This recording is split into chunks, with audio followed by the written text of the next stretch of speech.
1 goes to Winnipeg. They take a 1-game series lead. It is the morning surge for the Blues. Weber, score! Jimmy Steveru, power play goal! Morris into the ball, went on the pitch, into the corner. Father and tightly again. Perfetti centers and they score. They come Kyle Schreiber right in front. Blues puck squared through. He comes out, nobody there. First hearing is whipped. Hit the Blues twice.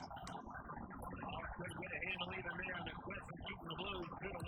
Yeah, we're not going to stop. I mean, we're coming to hit you. And we got to get back to how physically we were in the first game. Well, we will. We're going to have a lot of juice tomorrow night. That's good fantasy on a Thursday. It's a Fastman on 101 ESPN live from Enterprise Center. We're overlooking the beautiful logo, the Blues logo at center ice here at Enterprise Center with Kerry Davis and Jamie Rivers, our guy Andrew Marsh from Anthony Stalter. It's the Fastman on 101 ESPN. Of course, we've got all the coverage of Game 3 time between the Jets and the Blues with our pregame show starting at 7:30. It's a late game tonight. Oh, yeah. But, Jamie, you're already ready. Oh, yeah. You're at morning skate. Yes, sir. What do we need to know from morning skate? Whoa, there's a lot of stuff going on, Anthony. The number one thing to know is that the Blues are making a couple of lineup changes, although Coach Monty played coy at the press conference, as you should at the playoffs. You can't give up all your answers. However, based on the line rushes and the defense combinations throughout the skate, it looks like Alex Texier will be joining the lineup. He'll play left wing with Oscar Sundqvist and Zach Bolduc. And the other change will be that Ryan Suter out, I believe first time ever in his career, scratched from a game. So Tucker in. The thought process being on that one specifically. Well, I think that we heard Monty, all jokes aside, sounds like he wants blood here tonight. In a controlled way, Couldn't take a bunch of penalties, but he wants some physicality, and Tyler Tucker brings that. It's not that Ryan Suter doesn't, because, quite honestly, guys, one of the dirtiest players in the league.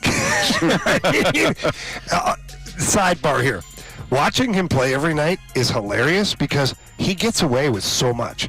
And he'll cross-check guys, spear guys, punch guys in the face, and like the referees just let him do it because he's been playing forever. They're like, it's just suits, it's fine. But Tucker also brings an element in the offensive zone that I agree with Coach Montgomery on this one is Tucker, his first thought process when he's in the offensive zone, he gets the puck, is shoot the puck to the net. He finds shot lanes and he gets the pucks to the net. He doesn't try to go D to D 17 times and skate it around. He puts pucks to the net. So the guys who are on the ice, they know. If Tux gets the chance to shoot the puck, he's going to do that. He's going to put it on net. Let's get to the net front. So those are the two things I noticed from a roster standpoint. Systematically, they don't really do anything in morning skate. They work on a couple things, touching the puck and skating around and getting the power play going, things like that. It's more to kind of get the joints lubricated. Mm-hmm. That's right, lubricated. Got to keep them lubed up. Yes, you do. Keep it going. Does Texier provide more speed that maybe you're missing that element when you don't have a Dylan Holloway? Is that what he brings to the table? He hasn't played in, when's the last time he played? It's been a while since. You know what? He's well rested, Carey. Okay. It's one way to look at it. Yep. Rest versus rest. We'll see tonight. But he provides that speed element that you're missing or lacking because of the injury to Holloway? Yeah, he brings tons of speed, and he brings more offense. So Matthew Joseph, fast skater, not a real offensively gifted player. Hard worker, great penalty killer, all of those things, but not really a threat to score. And so the way that line was constructed with Matthew Joseph, Oscar Sundqvist, Zach Bolduc, the only real offensive threat on a regular basis is Zach Bolduc. And Winnipeg, deep lineup, obviously, they're the best team in the NHL regular season. They defend very well. So if you only have to focus really on one guy, which is Bolduc, it makes their job easy. So it kind of nullifies that third line and any scoring they can provide. By putting Texier on that other wing, now you've got a couple of high-flying guys. Both Texier and Bolduc they can skate, they can shoot, they've got high-end skill. And Oscar Sundqvist in the middle, he's reliable, veteran guy, good on faceoffs, good defensively. I like it. I think it's going to open up the game a little bit for the Blues from an offensive standpoint, which they obviously need to do. Well, that's the key, right? Well, that's one of the keys. I feel like the Blues have a couple of different things. One, you can continue to be physical. We heard Jim Montgomery yesterday say that. I agree with you, Jim. You can't be stupid. You can't be taking unnecessary penalties. That's a recipe for disaster, and you absolutely can't fall behind in this series 3-0. But it's not just containing that top line of Kyle Connor and the rest of the guys that have just absolutely beat you up. It's about generating offense too. Now, the question is, can you accomplish both goals simultaneously? Yeah. I mean, if you're strong offensively, it means you're possessing the puck. You're not just creating more high danger scoring opportunities. You're also possessing the puck, which means they have to play more defense. I imagine, if we break it down and keep it simple, that's got to be a key. Yeah, it is. And I picked up on something here. As you guys know, when I get bored, I do psychotic things like break down video. And last night was one of those nights where I watched both game 1 and 2, and I'm trying to figure out, like, what are the Winnipeg Jets doing to smother the St. Louis Blues?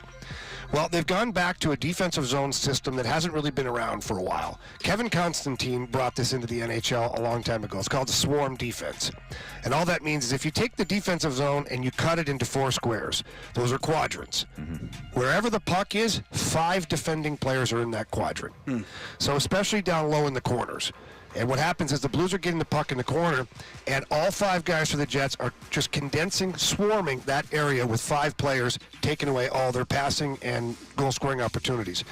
It's a very effective way of doing it, especially if you're the Blues and you like to bring your defenseman close to the play.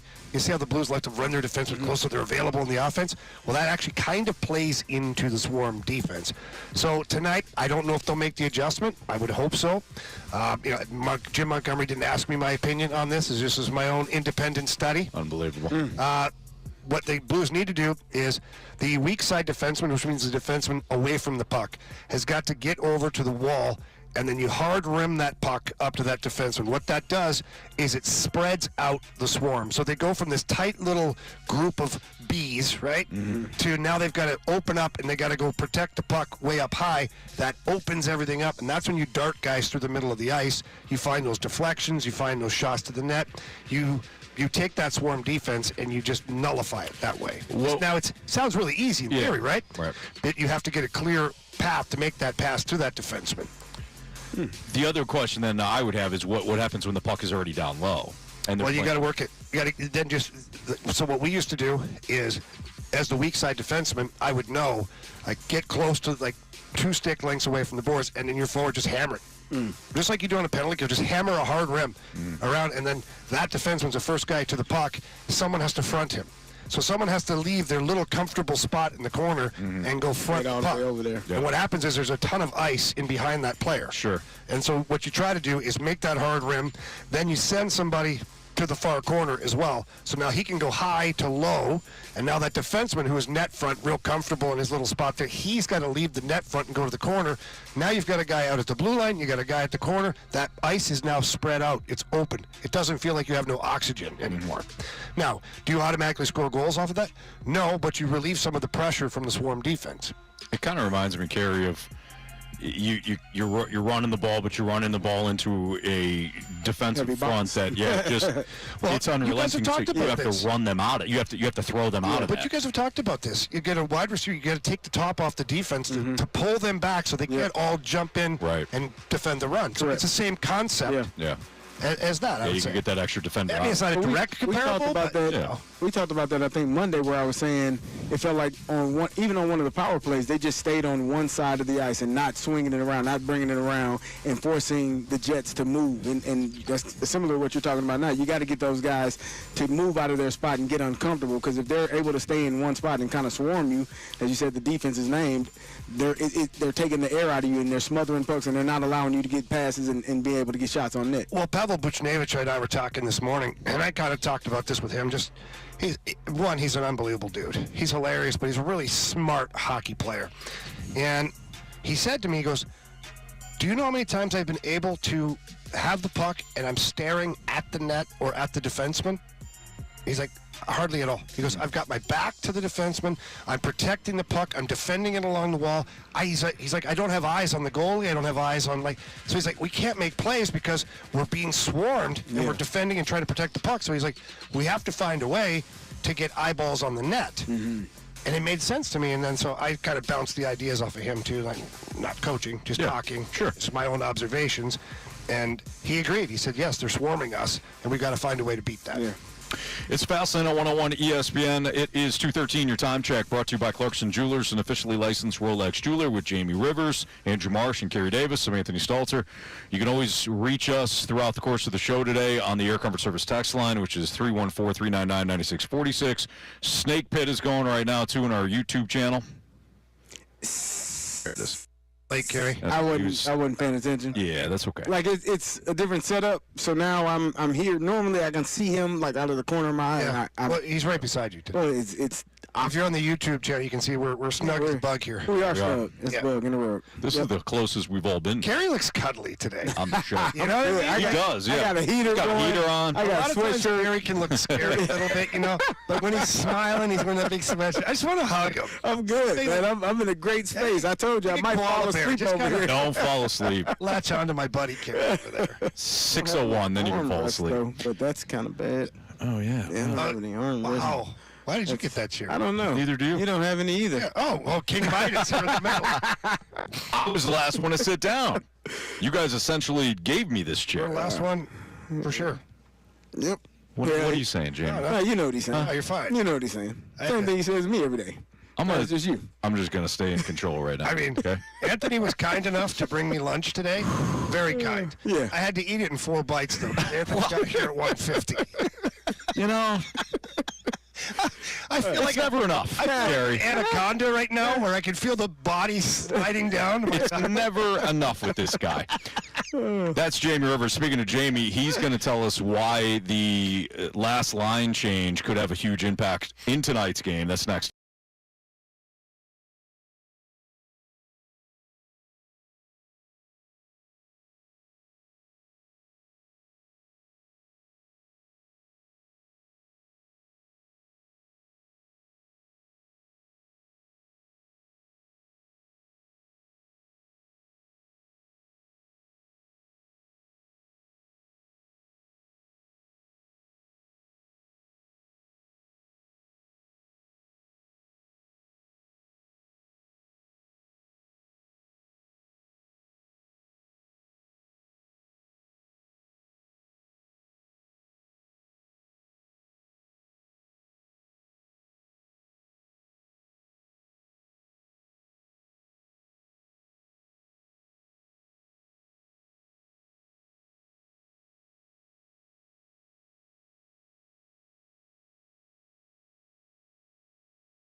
live from Enterprise Center. It's a Fast Lane on 101 ESPN. So the Blues have home ice now, which is excellent. In hockey, as we know, you got last change. And when it comes to Jim Montgomery being a key strategist, Jamie, I'm sure that tonight having that second change will be beneficial. How impactful, though, can it be? Well, it helps when you turn your mic on, first of all. Sure. You're a pro at this. Yeah, well, yeah. So it's impactful because you get the matchup that you want. So in Winnipeg, if you're the Blues, you had to have all 5 guys on the ice. And when that happens, the referee looks over at the bench, puts his hand up. And most of the time, he'll look at the bench and be like, give a head nod. And the coach will be like, okay, head nod, like I'm not changing anymore. Then he'll put his hand up, and that means you're no longer allowed to change. As soon as his hand goes up, the other team is able to make one last change. Gotcha. And so if the other team has a certain matchup that they want against certain players, they can do it. So then if you're the Blues, if it's a matchup that's not favorable to you, now you got to win a face-off, get puck control, get the puck in, so give up puck possession. Right. And make your line change. Yeah. So now Winnipeg, not only did they force you to make a line change and kind of screw things up, they also have the puck back. Mm-hmm. And that's what now you're defending. Now at home, you don't have to do that. Winnipeg, if they don't like the matchup, they're going to have to go through that process of winning a faceoff, giving the puck away, essentially, making your line change because that's the matchup you want. So if you're the Blues, if there's an offensive zone faceoff, and let's say Winnipeg rolls out their 4th line, because other guys are tired. Their first line just got done with the long shift. There's a whistle down low. He rolls out his 3rd or 4th line for the Jets. Now you can go to Robert Thomas's line. Boom, you guys are right there. Yeah. Offensive zone faceoff, you get your most offensive players on the ice. You've got last change. It's a favorable matchup for you. Defensive zone, Jordan Binnington freezes the puck. They send out the Scheifele, Connor, Iafallo line. You have your Sundqvist, Bolduc, and Texier out there. You don't like that? Okay, you wait till the referee sticks his hand up. You make your line change. Then Shen, Kyrou, Neighbors come out. Maybe that's the matchup you want for the game. And your defense core, now Fowler and Parayko get out there. Right. So now you have the matchup that you want for that shift. It is a great big game of chess a lot of times, especially in the playoffs. I will say this. Both teams are very deep when it comes to their roster. Obviously, the Jets, the stats speak for themselves. And Jim Montgomery's not afraid to go at different matchups. So, like, the WTF line is very valuable to the Blues. The reason being is they're not going to hurt you. You're not going to wheel them out there for an offensive zone faceoff just because, let's be honest, they're not the most dynamic trio offensively. Do they have skill? Yes. Did Toropchenko score an amazing goal in Pittsburgh this year? Yes. But the percentages tell me you're better off to roll out the offensive guys. Sure. However, the flip side of that is if you're looking to spread out the ice time, it's a close game, potential of overtime, or who knows, right? The Scheifele, Connor, Iafallo line comes over the boards. Jim Montgomery has no problem putting the WTF line up there. Right. And that's an advantage, too, for the Blues, is you're able to match that line. And you might see that a lot tonight, by the way. You might see that 4th line against the Scheifele line because Walker and Toropchenko can skate. Faksa, average skater, which is not a knock on him, but we know that he has absolutely no regard for his own body whatsoever. I'm telling you, every game it gets funnier for me to watch this guy. He puts himself in the most vulnerable spots and just smashes into things. I absolutely love this man. He's my spirit animal, apart from Killian, your son, who's, by the way, very similar to Radek Faksa. Hey, you don't care. He doesn't care at all. That's why you have that kinship. So that's kind of how the last change works and can work to your advantage if you're the Blues. I think it's going to be fascinating tonight, kind of that chess match. The Blues being the underdog, I do feel like they're going to get tonight. I also felt like they were going to win game 1, and I thought they were going to even things up. I've got this calmness about me with the Blues, and I don't know why. Maybe it is just the underdog. There are a couple of things, Anthony, that I'm not sure you're aware of, but you do have great instincts. Oh, thank you. Yeah. Yeah. Normally it's college basketball during the March Madness. Well, that's when you just pick UConn and it's easy. Who did I pick? Marsh, who did I pick this year? Duke. Ah, you picked, yeah. Oh, you picked.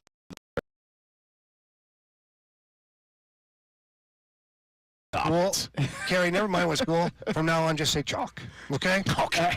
Probably. But no, Anyways. a couple things. different today is in Winnipeg, Joe Boo made the trip, but it was not in the locker room for morning skates or press availability. Where was he? Maybe he was shy, didn't like the Canadian media. Okay. You went 0-2. Also, we didn't have the ability to have the on-the-bench interview with the coach. Coach didn't have a chance to warm his hands, as he's done here at home several times. So this morning, Joe Boo back in his stall. Media was in there. He wasn't afraid, wasn't shy. So he's there. Good. And then we will not have the mid-game interview because nationally they're covering it. But Coach did go out of his way to warm his hands this morning to make sure. Good. Now, are you going to be up here then? Not obviously. I'm going to be down there a little bit. Okay, you're going to be side by side with John. Yeah. Which kind of stinks. I'm not going to lie. Oh, you like John? No, I love John. Yeah, John's my boy. Stuff's thrown off. Yeah. No, but especially for a playoff game, I was really looking forward to being between the benches. Just the energy, the adrenaline, the stuff that goes on, the little things that you can talk about that you can't see from up here. But in the playoffs, the local network, so FanDuel Sports Network, get the first round, but so does ESPN and TNT. Gotcha. ESPN will be in the building, and apparently they get dibs to the best spots. Your box? Yeah. I don't like that. I don't like anybody in there but me. No. So who's going to be in there tonight? I don't know. If I knew, I probably would have threatened them by now. Yeah. Well, let's find out, and let's send a message. I don't know if we should do that over the air, Anthony. That's all we need is somebody. No, like an email or text message. Somebody getting shanked down between. You know what I mean? A text message. Yeah, a really strongly worded text message. Yeah. That's what I was thinking. Yep. We've got the coverage for you tonight, of course, for Game 3 between the Blues and the Jets. This environment is going to be It's going to be a lot of fun tonight. It's going to be loud. It's going to be exciting. It's kind of fun being in here, kind of like the calm before the storm. It's going to be, crazy in here. Doing the broadcasting job, I had no idea the amount of work that goes into a game night. From the staff here, Blues, that, by the way, every seat at Enterprise Center has a rally towel on it. So group had to walk through and put that on there. Every seat. They've got a video that's already ready to go for the pregame festivities, all the stuff that goes on in game. Trevor Nickerson and his crew do an amazing job with that. And then obviously the FanDuel people putting mics on the glass, getting monitors set up. They go around, they wash all the things. It's a damn production, man. Well, somebody was just down there working on one of the goals. I mean, he'd been down there for 25 minutes. Well, they're probably putting a camera in the net. That's true, yeah. Which, that's part of the gig, man. Yeah. It's impressive the amount of stuff that goes on. No doubt. It's Fastlane on 101 ESPN. Well, the other thing going on tonight before the Blues, or at least the first X amount of picks before, will be the NFL Draft. So we're going to do our 2025 NFL Draft predictions on some of the bigger topics ahead of tonight's first round. That's next on 101.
Well, tonight, of course, is Game 3 between the Blues and the Jets, but the first round of the NFL Draft is also tonight.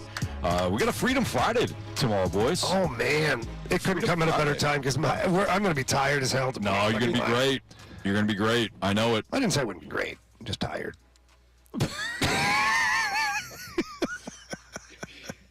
Freedom Friday is a special day, though. It might be the first one. Is this the first one this year that all of us have been there? I think so. Because we had one without you when you were abducted by aliens. I was in Hawaii, yeah. And then I was on the road for the next one. I did a Freedom Friday with Riz. Yeah. You guys were both out. So, yeah, it might be the first one. Might be the first one. Right. Yeah. Looking forward to it, boys. All right, I'm excited. All right, I'm excited. Speaking of Tim Tebow, who's a quarterback. He's not getting drafted. Nah. 2025 NFL Draft predictions. Will the Titans draft Cam Ward #1 overall? Yes. I think that's a foregone conclusion at this point, don't you? I do, too. I think it's a layup at this point. I mean, they've got Will Levis, who's quite a budding star, of course, but in his own mind. Every indication that I've seen online, ESPN, just little nuggets here and there, I do believe that he will be the first selection. I do as well. All right, moving forward then. Will Shedeur Sanders go in the first round? If so, to which team? I'll take a stab at it first because Carey's going to have a way better idea or breakdown of it. I think he sneaks in the top 10. Really? I think somebody, all this stuff that you talked about lying season, I think that's where we're at. And I could see a team that desperately needs a quarterback. There's enough of them in that top 10 area. Yeah. Take a shot on Shedeur Sanders. That's my bold prediction, we'll say. All right, so Jamie says he's definitely going in the first round. Definitely in the first round. I think maybe top 10. Okay. Do you have a team in mind? The Giants. Okay. Oh. So maybe they trade back. Maybe. They gave up that third overall pick, slide back a little bit, and pick up. Or they just take him at 3. I don't know if they take him at 3, but I love your bold prediction. Just put him right there on the line, Anthony. I like that, Jamie. I liked it about you. Yeah. Carey. Shedeur Sanders, where does he go?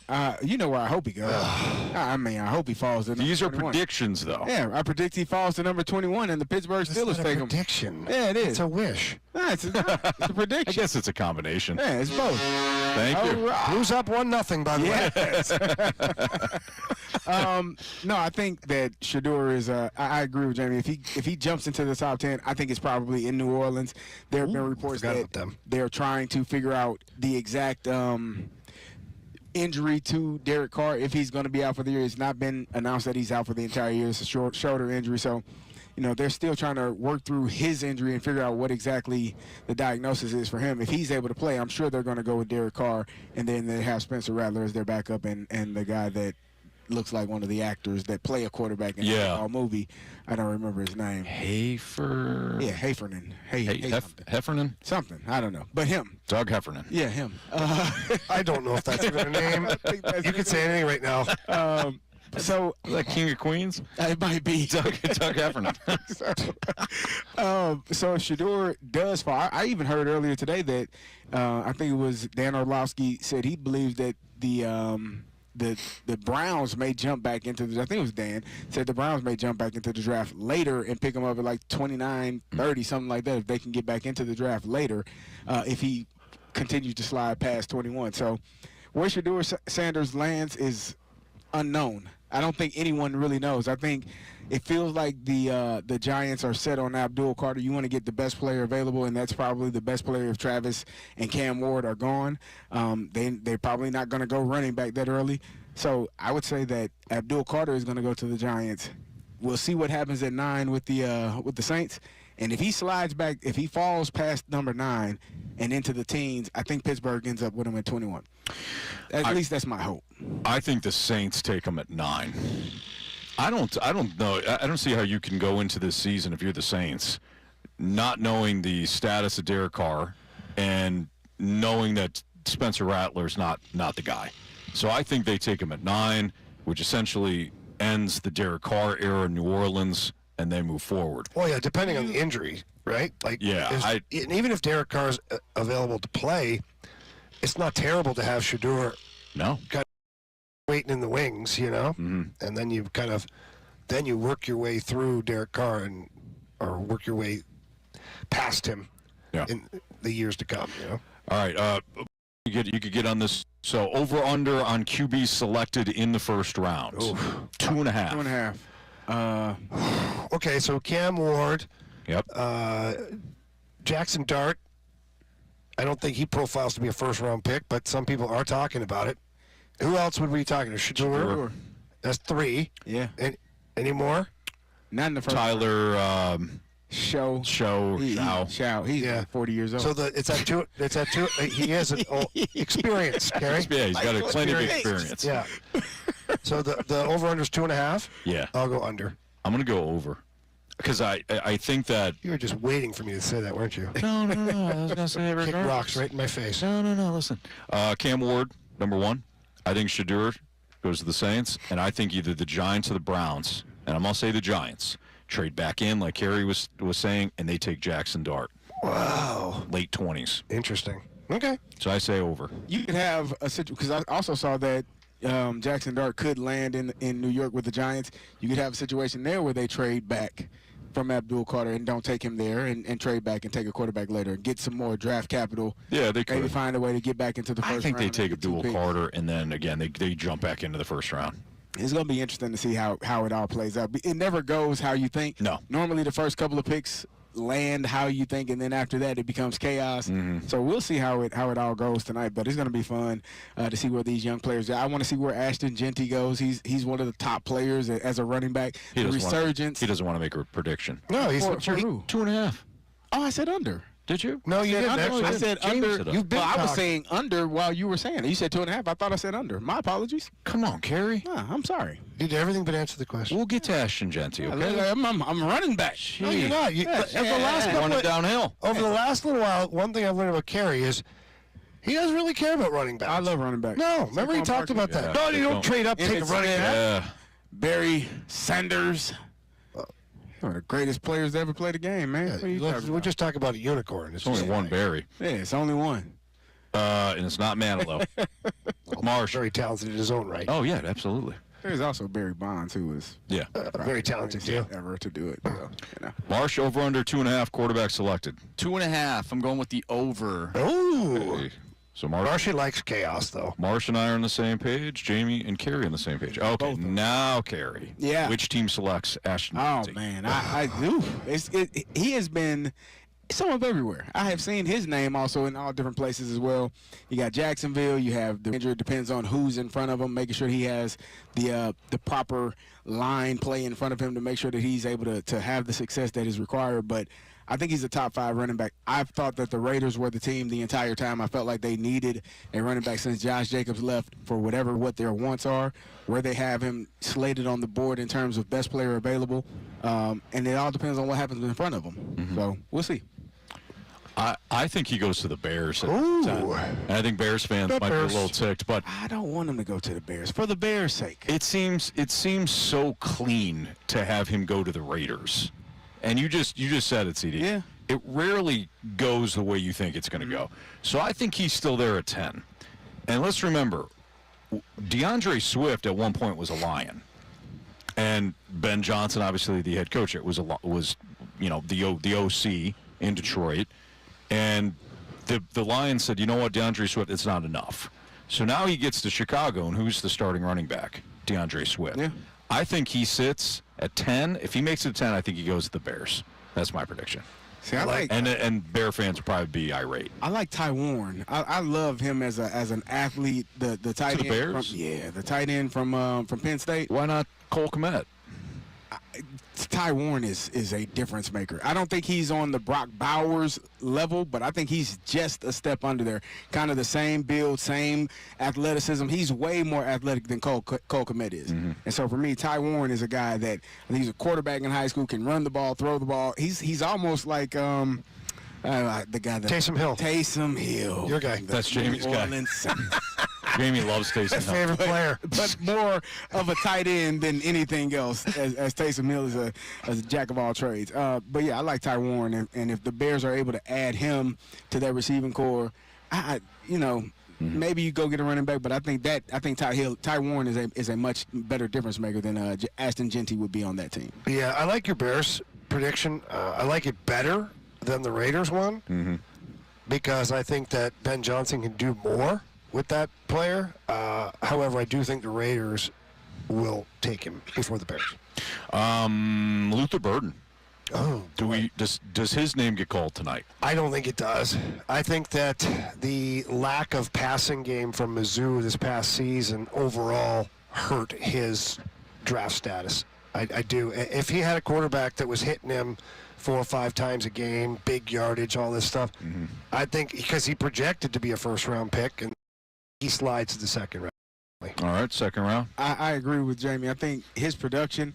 I mean, the play that stands out to me is that South Carolina where he made that game, the go-ahead touchdown where he made a big play. That was the one play that really you looked at him and said, okay, that's what we expected all season long because you saw that you know he has that ability. I think the lack of production this season just kind of put him in the back because he was predicted preseason to be a top 5, top 10 pick. And then now he's maybe sliding out of the first round. But as long as you get drafted, it doesn't matter. I know everybody wants to be drafted on the first day. If you're a second-round draft pick early in the second round and you go to a really good team, you actually start your opportunity to get paid a little bit sooner than everybody else if you perform well. So it's not the worst thing in the world. I would rather be the first pick of the second round than the last pick of the first round, if that makes sense, because that's one less year that I have on my contract that I can get ready to become a free agent and get paid. It's also less money, though, Carey. Maybe right now, but in the future, no. I'll get paid a little bit Devontae sooner. Mack about that. I'll get paid sooner. I think he goes late first. Oh, where? I got a surprise for you. Okay. I actually think the Lions, there's a lot of chatter that the Lions could trade St. Louis's own Jamison Williams. Why? Because there's some talk about they're not going to extend him. Okay. And now he's got more trade value. In the 4th year because the team has the option. Yeah. I could see I them. feel like that would be counterproductive. I'm with you, especially because right now they're in that window now. Jamie, I completely agree, but I'm reading the tea leaves, right? You and I got some sources up in Detroit. I'm hearing things. By the way, I think I have a path to Dan Campbell. Oh, do you? Oh, yeah. So John Keating and Chris Osgood have a podcast up in Detroit. They're two of the Detroit Red Wings people. They just had him on, and I sent a text message, and they said, yeah, we'll talk to us. We'll get you. So at one point, I think we're going to get Dan Campbell. Nice. Be awesome. Yeah. Very nice. But I that would be the sleeper. But I wonder if one of those teams, even the Commanders or the Chiefs, you heard yesterday about, Patrick Mahomes is like, I'd love to have more of that downfield element back in our game. Oh, really? It's hard to believe he said that. Especially after the last couple of years. I know they got Rashee Rice coming off the injury, and I know they got Xavier Worthy. I know. I don't think that's a spot for him. There's too many cooks in the kitchen. Carey? I know. And Jamie? Carey and Jamie?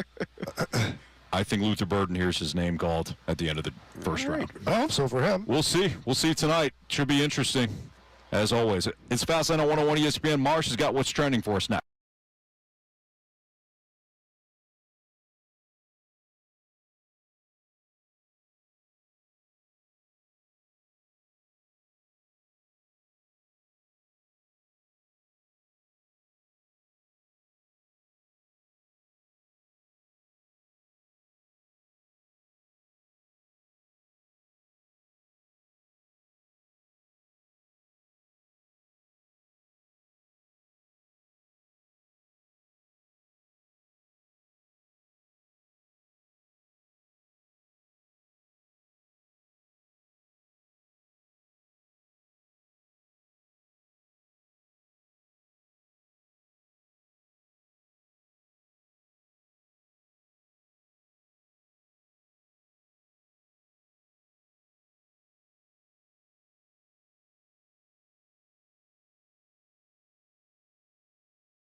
It's the Fastline on 101 ESPN Live from Enterprise Center with Jamie Rivers and Carey Davis. I'm Anthony Stalter. And we got Andrew Marsh here as well. It feels weird, boys. Marshy's behind us. I don't like this at all. I'm alive, gentlemen. I can't see him. I can't see my guy. Here. But he does have what's trending for us. I know that.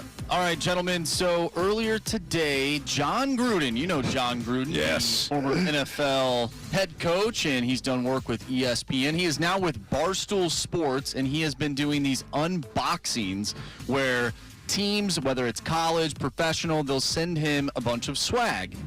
And your St. Louis Blues sent John Gruden some swag. And take a listen to John Gruden unboxing his Blues merchandise. Well, I may not know that much about hockey. I admit that. But I do know a big game when a big game is here. And tonight there's a big game in St. Louis.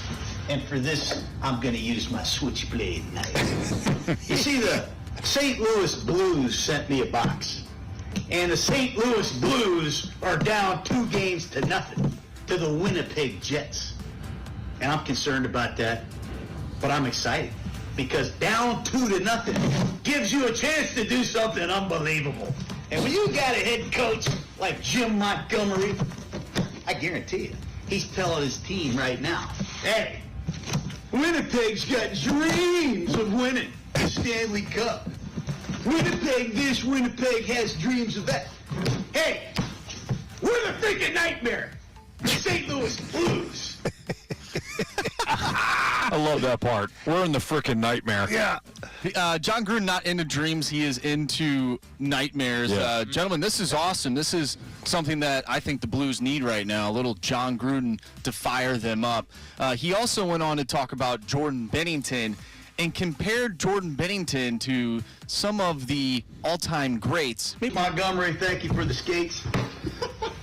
Thank you for the gloves, the jerseys. Most of all, I'd like to thank Jordan Bennington for the autographed jersey. It's going to go up on my wall. Probably going to go up to my... Let me show you where this is going to go, Jordan. He's such a psycho. He's already won a Stanley Cup. He knows what it takes. And since he's one of the great goalies to goal, I'm going to put him up with my defense, my favorite defensive players. I'm going to put Pennington up here, right under freaking Lawrence Taylor, Lawrence Sapp, me, Joe Green, and Jason Jones. Shut him out, Jordan! Shut him out, baby! That's some good company for there, Jordan Bennington, man. Yeah. You know, this is awesome stuff, man. You know, John Gruden, obviously, hey, he's had his issues. We know what that has been. He's kind of reinventing himself with Barstool and unboxing Blue stuff. You got to go watch the whole video because he puts on every piece of item, every item he puts the helmet on wrong. He doesn't undo the chin strap. Like, it's comical. Yet at the same time, you're kind of fired up listening to him. You can see how he could fire up a team. Like, he's talking about gear, and you're like, I'm kind of fired up right now. Right. It's worth the watch. It's pretty awesome to see. And good on the Blues. Yeah. You know, good on the Blues for recognizing that he's doing these unboxings and things like that. And Jamie, you had mentioned before, you know, we got back on air that he's really reinvented himself through Barstool. And good on the Blues for being smart about it and sending him stuff. And, you know, wind up being a good viral situation for him. Maybe he's another good luck charm. Maybe. So we got Joe Boo, we got Gruden. I mean, my gosh, right? I mean, you got a couple of great psychopaths. Whatever it takes. Oh. Whatever it takes. Speaking of whatever it takes, gentlemen, the Los Angeles Kings now lead their series against the Edmonton Oilers 2-0. They won last night 6-2. You're probably thinking, wow, they have a pretty good hockey team. That's not the case. They actually have a good national anthem because the harmonicas return for game number 2, and the Kings got it done, like I said. And like you just said, Anthony, Blues have Joe Boo. Maybe they have John Gruden now. Mm-hmm. Well, the L.A. Kings, they have the harmonicas. It's going to be interesting to see how the Kings now play in Edmonton. They're going to bring the harmonicas with them. So they're going to have the harmonica team just do it right there. Stay at the hotel. I like that. In the locker room before you go out. Yeah. Maybe. The whole Good idea. backstory on this, I thought it was hilarious because, you know, like tonight, it's going to be electric in this building. Can you imagine taking it to a crawl with a harmonica national anthem? No. Well, they did game 1, they won. and there was such an outcry of wanting them back. Like, we got to have them back. In fact, the harmonica group, whatever you want to call them, at first declined. It was too soon. They needed a rest or something. Really? I'm not joking. So then I think it was there's like a negotiation thing. So the Kings had to like pay them to do game 2. And as they're doing the national anthem last night, the crowd starts singing along with it through the whole national anthem. That's it's awesome. become a thing now. And a couple of the players were interviewed, and of course it's a hot topic. They kind of laughed and said, we're going to have to pay them now to travel with us and things like that. The Stanley Cup playoffs are wonderful that way. It just, Major League Baseball the same over the years. We've seen where there's been, the rally monkey, the rally squirrel, all that kind of stuff. The different elements that add into a playoff run. And right now the Kings have one of the most unlikeliest things is a group of Asian harmonica players. Right. Whatever it takes, man. Like, sports is like you become psychotic. You become a little bit crazy and superstitious. We've heard all about the different superstitions, and if it worked once, you got to do it again. Right. Because if you lose and it didn't happen, you're like, oh, it's because we didn't have it. Nah, have it again. They won again. If they go back to LA, I'm sure they'll have them back playing again. So we'll see. Yeah, it goes to show you that when something catches on like that, it's often organic. Yes. It's like Play Gloria. And Gloria was completely organic, and it caught on. Joe Boo, same deal here. It organic, and it just caught on. So I love the fact that the Kings have embraced this, and they turned what could have been like a why did you do this to we need this every game now. That was smart. That it for you, Marsh? All right, that was what's trending here in the Fast Lane on 101 ESPN. So I was thinking about the reliever situation for the Cardinals, and a lot of people, obviously there's a lot of angst going on with the bullpen right now for the Cardinals, rightfully so. There's a lot of games being blown. However, why wouldn't the runway be extended to young relievers the same way that it's extended to hitters? Get into that conversation next on 101.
live from Enterprise Center. It's the Fast Lane on 101 ESPN 306. Your time check brought to you by Clarkson Jewelers, an officially licensed Rolex jeweler with Kerry Davis, Jamie Rivers, and Andrew Marsh. I'm Anthony Stalter. Boys, I'm going to say something that is going to tick people off, I'm sure, because it's not in the crowd of like, hey, Cardinals blew another game thanks to their bullpen.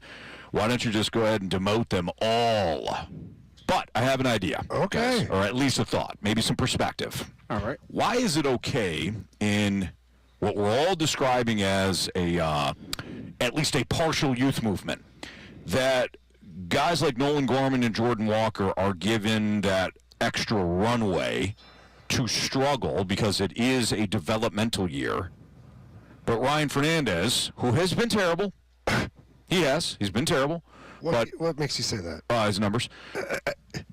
In my eyes, 26 years old, and he is not there. He's not in that developmental category, right? Like, why is it okay for hitters to have this developmental runway, but not pitchers, and more specifically relievers? Is Ryan Fernandez not in that because he keeps getting opportunities? Oh boy.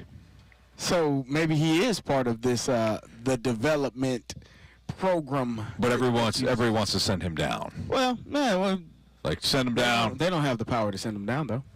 The Cardinals do. The Cardinals. Right, but And Ali is going to play him. we're not talking about Jordan Walker the same way that we're talking about Ryan Fernandez. Is it just draft status, prospect status? Like, I'm throwing this out. So what I guess ultimately what your question truly is that if we're gonna live with some of the lumps of the development of some of these young players, hence players that are probably under the age of 25, then why would we not deal with the same lumps with a reliever from Memphis that could potentially have more upside than, say, a player like Fernandez? Yes. Yeah. That's what you're asking, right? Exactly. Yeah, I have no idea. I would say Bit of a double standard. I is would what I'm say feeling. maybe the ceiling is higher for a player like Jordan Walker than something is higher is for Fernandez. So I then go back to the prospect thing. It's almost like, I'll give you an example, okay? You got a cute girl, right? Sometimes you deal with a little bit more from the cute girl than you do from... Explain, Carey. It's just not my philosophy. I don't deal with it. But in general, in life, the cute ones tend to get away with a little bit more than the not-so-cute ones. What? I don't make the rules, right?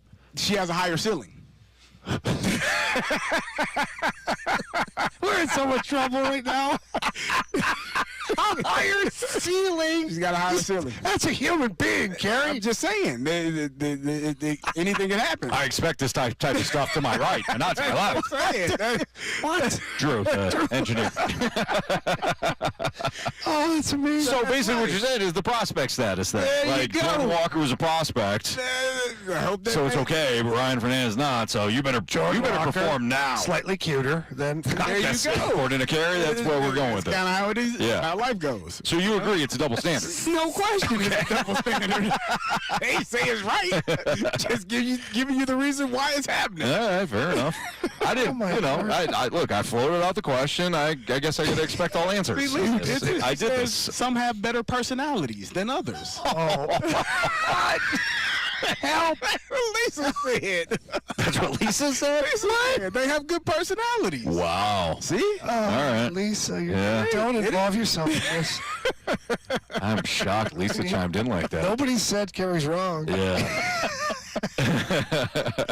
I guess too the other factor, of course, is that these relievers can dramatically impact wins and losses. Yeah. I mean, Ryan Fernandez comes in, he gives up the shot the other day, and I know he's had some other really bad outings, and immediately tagged with the L. So that's what you think.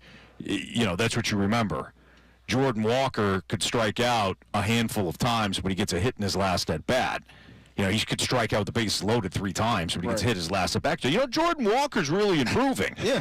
He that game on a high note. He impacted the game in a negative way too, but we tend to think, all right, relievers on the bump, win. There's a W right there for the taking, and Ryan Fernandez or whoever blows it. So, but I do think it's a bit of a double standard. And if we are going to extend that runway to young players, well, Ryan Fernandez is in that group too. So for how old is he? He's 26. Oof. Okay. See, I just think it's the expectation. JoJo Ramirez 28. I think it's the expectation. Yeah, but JoJo's at least proved he can do it. Yeah, that was 2 years ago. Fernandez had a That was a decent while ago. year. I know, no knock on him. I think he's a great guy. You gave up Edmundo Sosa for JoJo Romero. You better damn well give him some runway. I think JoJo is. I think Sosa's still JoJo. playing. He is. He For the actually Phillies. played really well. Yeah. But they all have to be better. At the end of the day, everybody. At the end of the day, everybody that gets an opportunity has to perform. Otherwise, those opportunities start to dwindle. That's just professional sports. And some people get a longer rope than others. Some people get more opportunities than others do. It's not right. It's not fair. I was an undrafted rookie. I couldn't afford to make the same mistakes as a guy that was drafted in the first round. That's life. I know that going in. I know that the expectation of me versus the expectation of him is vastly different. So when I get my opportunity, I have to be prepared. I have to be, on time. I can't miss anything. I can't have any mistakes, and I damn sure can't have the same mistakes over and over again, because those are the things that get you fired. Sure. So, but if I'm a first-round draft pick, they're going to say, hey, we talked about this a few times ago. Big guy. We worked on it. Remember we talked about it?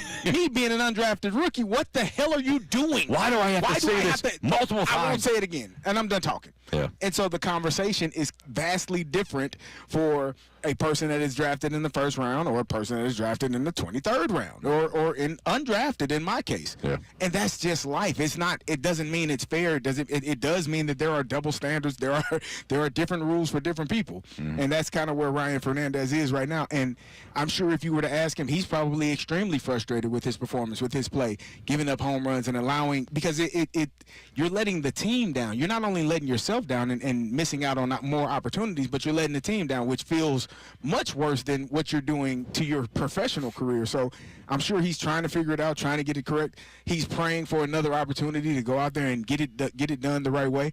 And maybe he does continue to get those opportunities, and hopefully he fixes where the issue is. But if he is removed from that position, there's no one that's going to say, oh, well, I can't believe that happened. They'll be like, yeah, we kind of expected that. Yeah. Him as well. Yeah. So that's kind of where we are. But yeah, the more opportunities, the higher your draft status is, the higher you're picked in the draft, the more opportunities you get versus guys that weren't.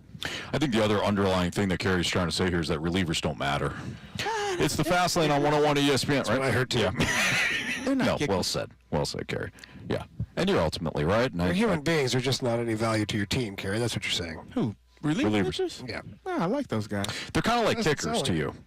Nah, kickers matter. If you're not They doing make your field goals. Yeah. If you're not I mean, they closing. don't. The hell have you been doing all damn day?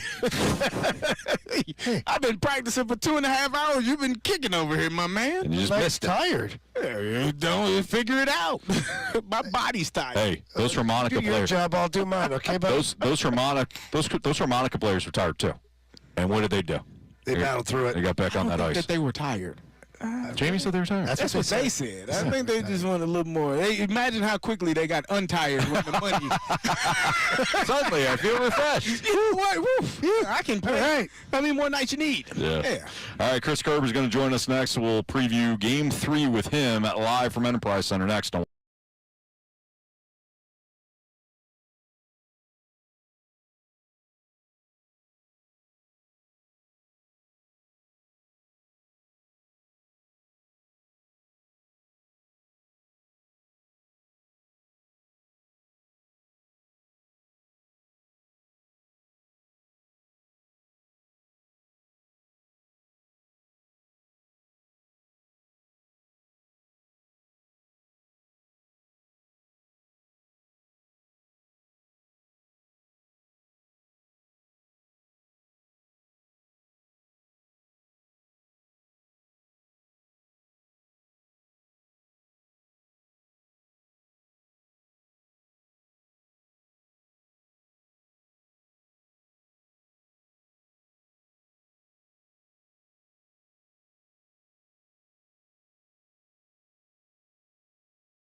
It's a Fast Lane on 101 ESPN live from the Enterprise Center. We are in the 101 ESPN radio booth, which is where Chris Kerber, voice of the Blues, will be tonight as the Blues take on the Winnipeg Jets, looking to carve into this series lead. And Kerbs joins us right now via the Collier and Thompson phone line. Kerbs, how you doing? Anthony, I'm doing good. How are you? We're doing good. We're taking care of your booth right now. Is there anything that you don't like? No, just leave it ready to go and in winning form. So we got it ready for tonight. Other than that, have fun in there. Hey, we can do that. Kerbs, the morning skate, looks like there's going to be some adjustments that are made. What's your biggest takeaway from morning skate, the changes that Jim Montgomery made? Well, the first thing that I'm always careful on come playoff time is I don't always believe what I see until I see it. Right? Larry Poole used to say, you don't call a guy up and he's not officially called up until you see the whites of their eyes. But if you look at practice yesterday, you look at the morning skate today, it definitely looks that if they're going to go with the Nick Leddy and Tucker pairing, the ability to put Texier in the lineup, maybe a different element, a little different speed, some skill with the puck. It's a tough scenario, I think, for Texier to come into. And if what we see has been accurate, and if Jim Montgomery decides not to go back with 7D, they could have Ryan Suter scratched from the lineup. And that's just something you haven't seen, in quite a while. Whether it's somewhat injury-related after taking the hit from Lowry, whether it's healthy, it doesn't really matter. But the Blues are just trying to change something up that hasn't worked now for 3 straight games against the Winnipeg Jets, because you got to go back to that game in Winnipeg that snapped the 12-game losing streak. All of these have been very similar in nature and very close, and they just haven't been able to break through. Kerbs, what are you expecting here tonight at Enterprise Center? We had Monty on the show yesterday, and I kind of floated the idea out there of maybe less physicality. Maybe that's part of the juice being gone in the third period. And he boot stomped that. He said, no, we need to be more physical. So, what do we expect here tonight at Enterprise Center? Well, Jimmy, I think I guess one of the biggest questions coming into tonight is going to be, how do the matchups look different? With Jim Montgomery having the last matchup, I know he's not a hard matchup coach. I know he's a coach, and he's got the flexibility with guys to put some different things, different combinations together depending on how it all goes. But I just think the ability to maybe get that Robert Thomas line against some other lines and maybe away from the Scheifele line a little bit, not because Scheifele and Connor have been as good as they've been offensively, but more, I think you might end up getting some more 5-on-5 offense with some different matchups for that Robert Thomas line. To me, that's what I'm expecting. I'm expecting something different there. But look, I got to go back to this. In the end, it's coming down to something, and it's not that I don't think that they're being overly physical or thinking, hey, I got to make the hit and play the puck less. The defense has not cleared the zone several times. A couple of icings have resulted in pressure that's led to goals. There's some fundamental basics here that the Winnipeg Jets have forced the Blues into that the Blues have not responded well to. And I think that's, I think more of the veteran guys are going to have to step up with some of that calm and just make some plays, because it's not, this series has been really close, and it doesn't take much to turn it around in a real hurry here. They just got to execute. And I think that last change and, just some comfort on home ice could be a difference maker. Kerbs, we know that Connor Hellebuck is a great goalie. He's done great this year, done great throughout his career. How do the Blues create that net front presence and put more pressure on him? Got to get there. Yeah, bottom line is I think Winnipeg, look, sometimes we got to remember there is another team with NHL players making $90 million a year combined, under the same salary. Hell, some of these teams are making more when they cheat above the cap. But the reality for me, Carey, is like what the Winnipeg Jets are doing is when they're getting the puck up high and they're throwing it to the front of the net, they're getting guys there timely. The Blues are getting some guys in front of the net, but they're not able to get the puck there. Winnipeg's done a great job of killing plays along the wall. They've won more of the 50-50 battles along the wall. Win some of those battles, you can get to the front of the net. And the one thing that we haven't seen very active in this series is the Blues defense and the offensive side of things. And those guys, I think, are going to have to play a larger role if the Blues are going to create more offensive zone time. Well, Kerbs, how do you think the Blues defense can do that? How do you think they can jump in and be a part of the offense and create some more? Jamie, I wonder if some of this comes down to, like, again, how they're getting possession in their own end and then breaking it out. If the Winnipeg Jets pressure has just really allowed the Blues to do a lot of lifting the puck out of the zone and then having to try to chase it down, or not clearing it out with the puck on the tape, it makes it really hard to rush up the ice as a unit of 5. And what we saw through both games 1 and game 2 is the Blues had to do a lot of that old dumping the puck in just to be able to make a line change, right? And then once you get into that cycle, it's hard to get out of. You pretty much feed the possession game of the other team there. So for me, it's not hanging it on the defense. I think the forwards are going to have to come down lower to get some support, and the Blues are going to have to be a little bit tighter with their support to break out of the zone cleaner. If they can do that, the defense are able to be a part of the rush up the ice rather than just get there and try to hold the puck into the line. Talking to Chris Kerber, the voice of the Blues, right here on the Blues Radio Network 101 ESPN. We're live from Enterprise Center, where tonight the Blues will host the Jets for Game 3. Kerbs, what about Games 1 and Games 2, despite the loss, gives you gives you confidence that the Blues can take tonight on home ice?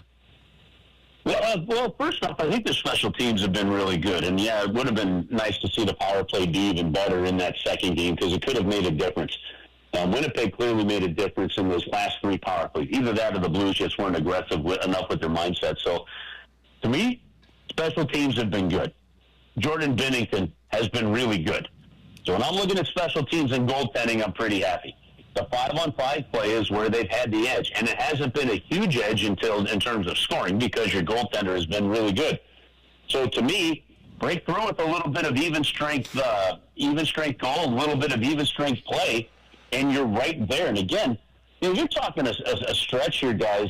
I believe it's now like 32 consecutive games where maybe even 32 or 33 consecutive games where there's been 7 regulation losses. But in all of those games, in all 32 of them, the game has either been tied, the Blues have been ahead, or they've been down by only 1 goal in the third period. You're talking a team that's right there, and some of it's finished, some of it's just experience and a little extra high-end skill. But for a team that was, the 13-14 seed from a league standpoint, taking on a number 1 overall team, the Blues are right there, and I just think you break through 5-on-5, and I hope home ice is the difference maker to do so, because if they do, they could easily come away with a couple of wins here and go back to Winnipeg tied at 2. Now, Curve, Blues, the puck drops at 8:30. Pregame will be at 7:30. But at 7 p.m., something else is taking place, and your Giants have the 3rd pick. So I know you're going to be locked into the Blues, getting ready for pregame, but I'm sure you're going to have one eye waiting to see what your Giants do with that 3rd overall pick. Are you excited, nervous? Do you have any expectation about who the New York Giants are going to take in the NFL draft tonight? Okay, well, to be real open and honest with you here, Carey, it wasn't until I was sitting at lunch and I saw on the TV screen that the NFL draft is tonight. So I didn't even know about it. Number 2, I have 0 faith in anything the Giants will do decision-wise right now. Okay? So I think they earned the doubt. You want to give me some faith? That freaking earn it, okay? Like actually do something. Listen, guys, we've talked about this a little bit before. I think one of the fascinating things in sports is how losing teams stay losing teams and how they can't turn it around and why. It's mind-blowing. You got, I'll go back to hockey. Take the New York Islanders. They finally say, no, enough. Lou Lamoriello is done. There's a chance for that organization to breathe a little bit, right? They decided to fire in the radio team. Okay, that made sense because that's why you lost all those games, And you know why? Maybe you're no good. Maybe you don't understand marketing or any of this other stuff too, and that's part of it. But you can compare them to right now, the Sabres in hockey. You compare it to the Giants in football. You can compare it to other teams, and you go, why do they lose? Like why do they constantly lose? And it starts with leadership up top. But you've got to earn the faith of your fan base there. And I don't think, look, they're the New York Giants, so they know their fans are going to be there. They can pretty much do whatever.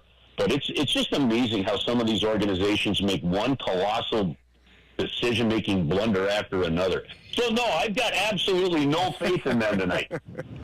Well, hopefully they take Abdul Carter. He's going to be a really good player, and he can rush the quarterback. You always need that. Yeah, well, I think they're a little bit more than just one player, right? So they're going to have to make a bunch of other good decisions. Like, think about this part of it, right? It's not hard to pick in a top 3 in a draft. Okay? It really isn't hard to pick top 3 in a draft. Okay? But if you are picking that high in a draft, top 3, top 5, you are not just missing one piece. You're missing a bunch. Now you're asking them, okay, they got to go like 7 for 9 on their decision makings here to really do an impact. You think that's going to happen? No, sir. Probably not. No. Keep the faith, Curbs.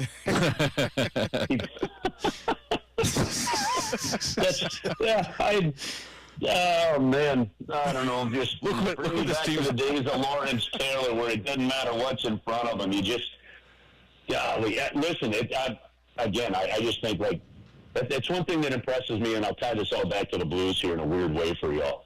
Like, I look at the fact that the St. Louis Blues are in the playoffs right now after making the decisions they made 2 seasons ago, now 3, I guess, but in that 3rd season ago, to step away from guys that they know could still play the game, right? A couple of them have gone on to win Stanley Cups with other teams, okay? And they went ahead and they did that, and they said, we're not going to just take the risk and then let it seep in. Like, I have no idea what Nashville's going to do after the season they had this year. When losing seeps in and becomes part of your culture, it is hard to get out. And man, oh man, whether the job that Doug Armstrong did, all those aggressive moves that hockey management did, that his staff did, that Jim Montgomery's done since he's come over, he turned around and they made sure that it doesn't creep in and it's actually gone the other way. So to me, that's the exciting thing right now is you're in the playoffs. And I don't know how it's going to turn out, but I know you've got to be really excited about the future. And that's the difference between organizations, the way the Blues are being run right now, and say organizations on why the Giants are where they are right now. Well said. Well said, Curtis. We'll keep the booth warm for you. Looking forward to seeing you tonight, and have a great call. Yeah, that could have been the biggest bunch of BS I might have ever spewed out there, don't you think? No. Yeah, listen, I actually believe it, but it's actually, I actually believe what I said. It's just connecting a whole bunch of dots that people might go, what the hell is he talking about? Curbs, if you believe it, it's all that matters. Yeah, well, yeah, here's that's the other true. thing. Yeah, that's a good point. Yeah, the music, yeah, that's right. It's the Music Man method. There you go. Here's the other thing. I'm a Falcon fan. I know exactly where you're coming from. You know, like when you're talking about why a team stays a loser, you're speaking to somebody that understands. You just got to believe more. Well, listen, there's a great example of a team that had some good players a number of years ago, right?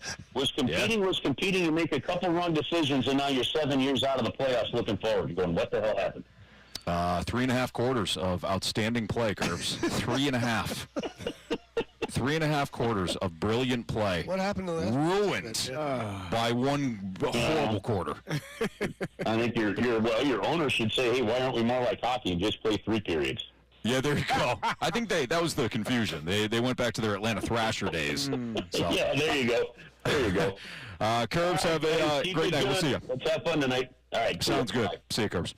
The play-by-play man of your St. Louis Blues, Chris Kerber, who will be on the call tonight for Game 3, 8:30 puck drop, 7:30 pregame, right here on 101 ESPN. Speaking of the NHL playoffs, which NHL playoff team or teams should be in panic mode?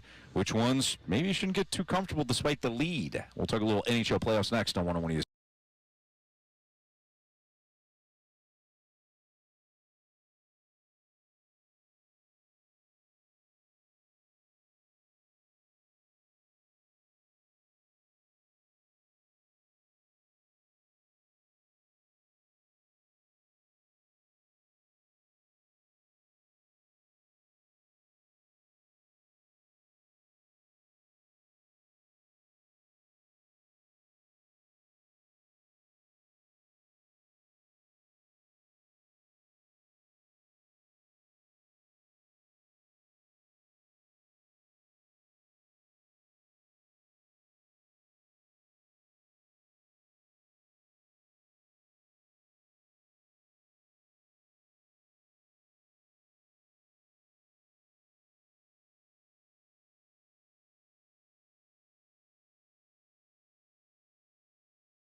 Live from the Enterprise Center, it's the Fast Lane on 101 ESPN. That's Jamie Rivers, that's Kerry Davis, I'm Anthony Stalter. Marsh is somewhere. Marsh, hey, are you here? Poor Marshy's Are you there? background. Hey, what's up? All right, we see you. It reminds me of the early days of Howard Stern, where he had Robin Quivers in another room. They didn't want to be around each other. Right. It's like Marshy right now. This poor kid. That's weird. Do you miss us, Marshy? No. Yeah, I don't blame him. I feel That's like wise. I feel like he's just kind of locked into this this game tonight. So the NHL playoffs continues to roll on. Obviously, we got Game 3 tonight.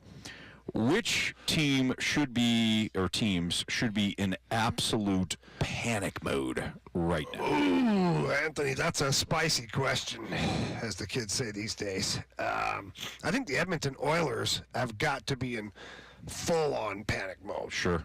They did not anticipate the harmonicas, for one thing. Oh, how could you? Who saw that coming? And you figured, okay, one game, sure, but then they break them out again, and you're like, phew. Now it's a thing. Yeah. And losing's also a thing for the Oilers. Now they're down 2-0, and I guess I'd be hypocritical to say that, they're in panic mode, and then people, what about your Blues? They're down 2-0 too. They are, but the games have looked different. Mm-hmm. Last night was a drubbing. Yeah. The Kings over the Oilers. And right Game now, 1 should have been a draw. Stuart Skinner, Anthony, what's the one word that I've told you several times on a goalie scouting report that you just don't want to see? Yeah, well, there's many. Yeah, but Don't want to be hard to hit, Yeah, that's the sentence. but you want to be quiet. No, you want to be quiet. Yeah. Yes, what you don't want to be. The one word you don't want is evasive. Evasive, Okay, it yes. means you're hard to hit. I'll update my card. Yeah, that's okay. We'll keep working through it. Right. But Stuart Skinner right now is evasive. That's not good for the Oilers. He's playing dodgeball.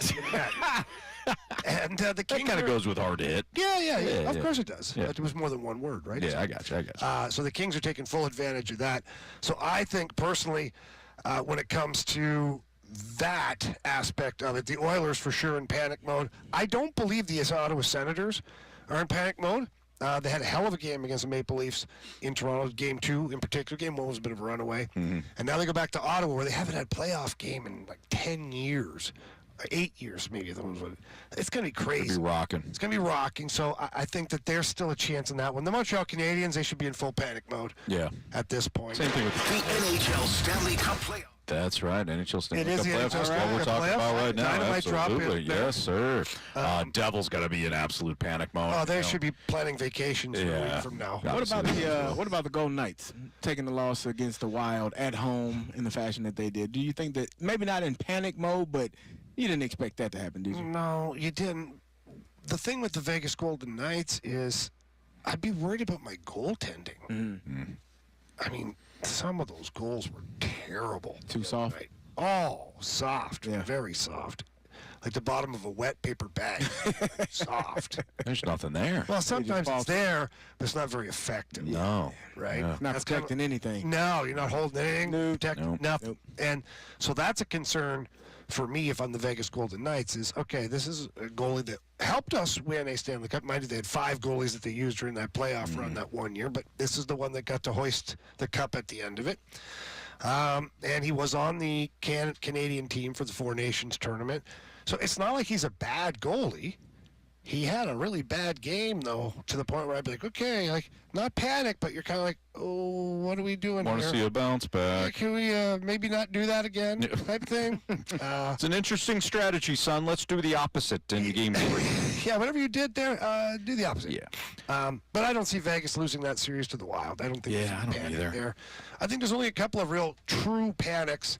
For me, it's the Oilers and the Devils are the true panics for me. And Canadians. Well, even Montreal, though, they haven't had a playoff game in Montreal in a long time. And they hit the post, which would have tied the game in the late part of the third period, which would have went to overtime, and then who knows? Sure.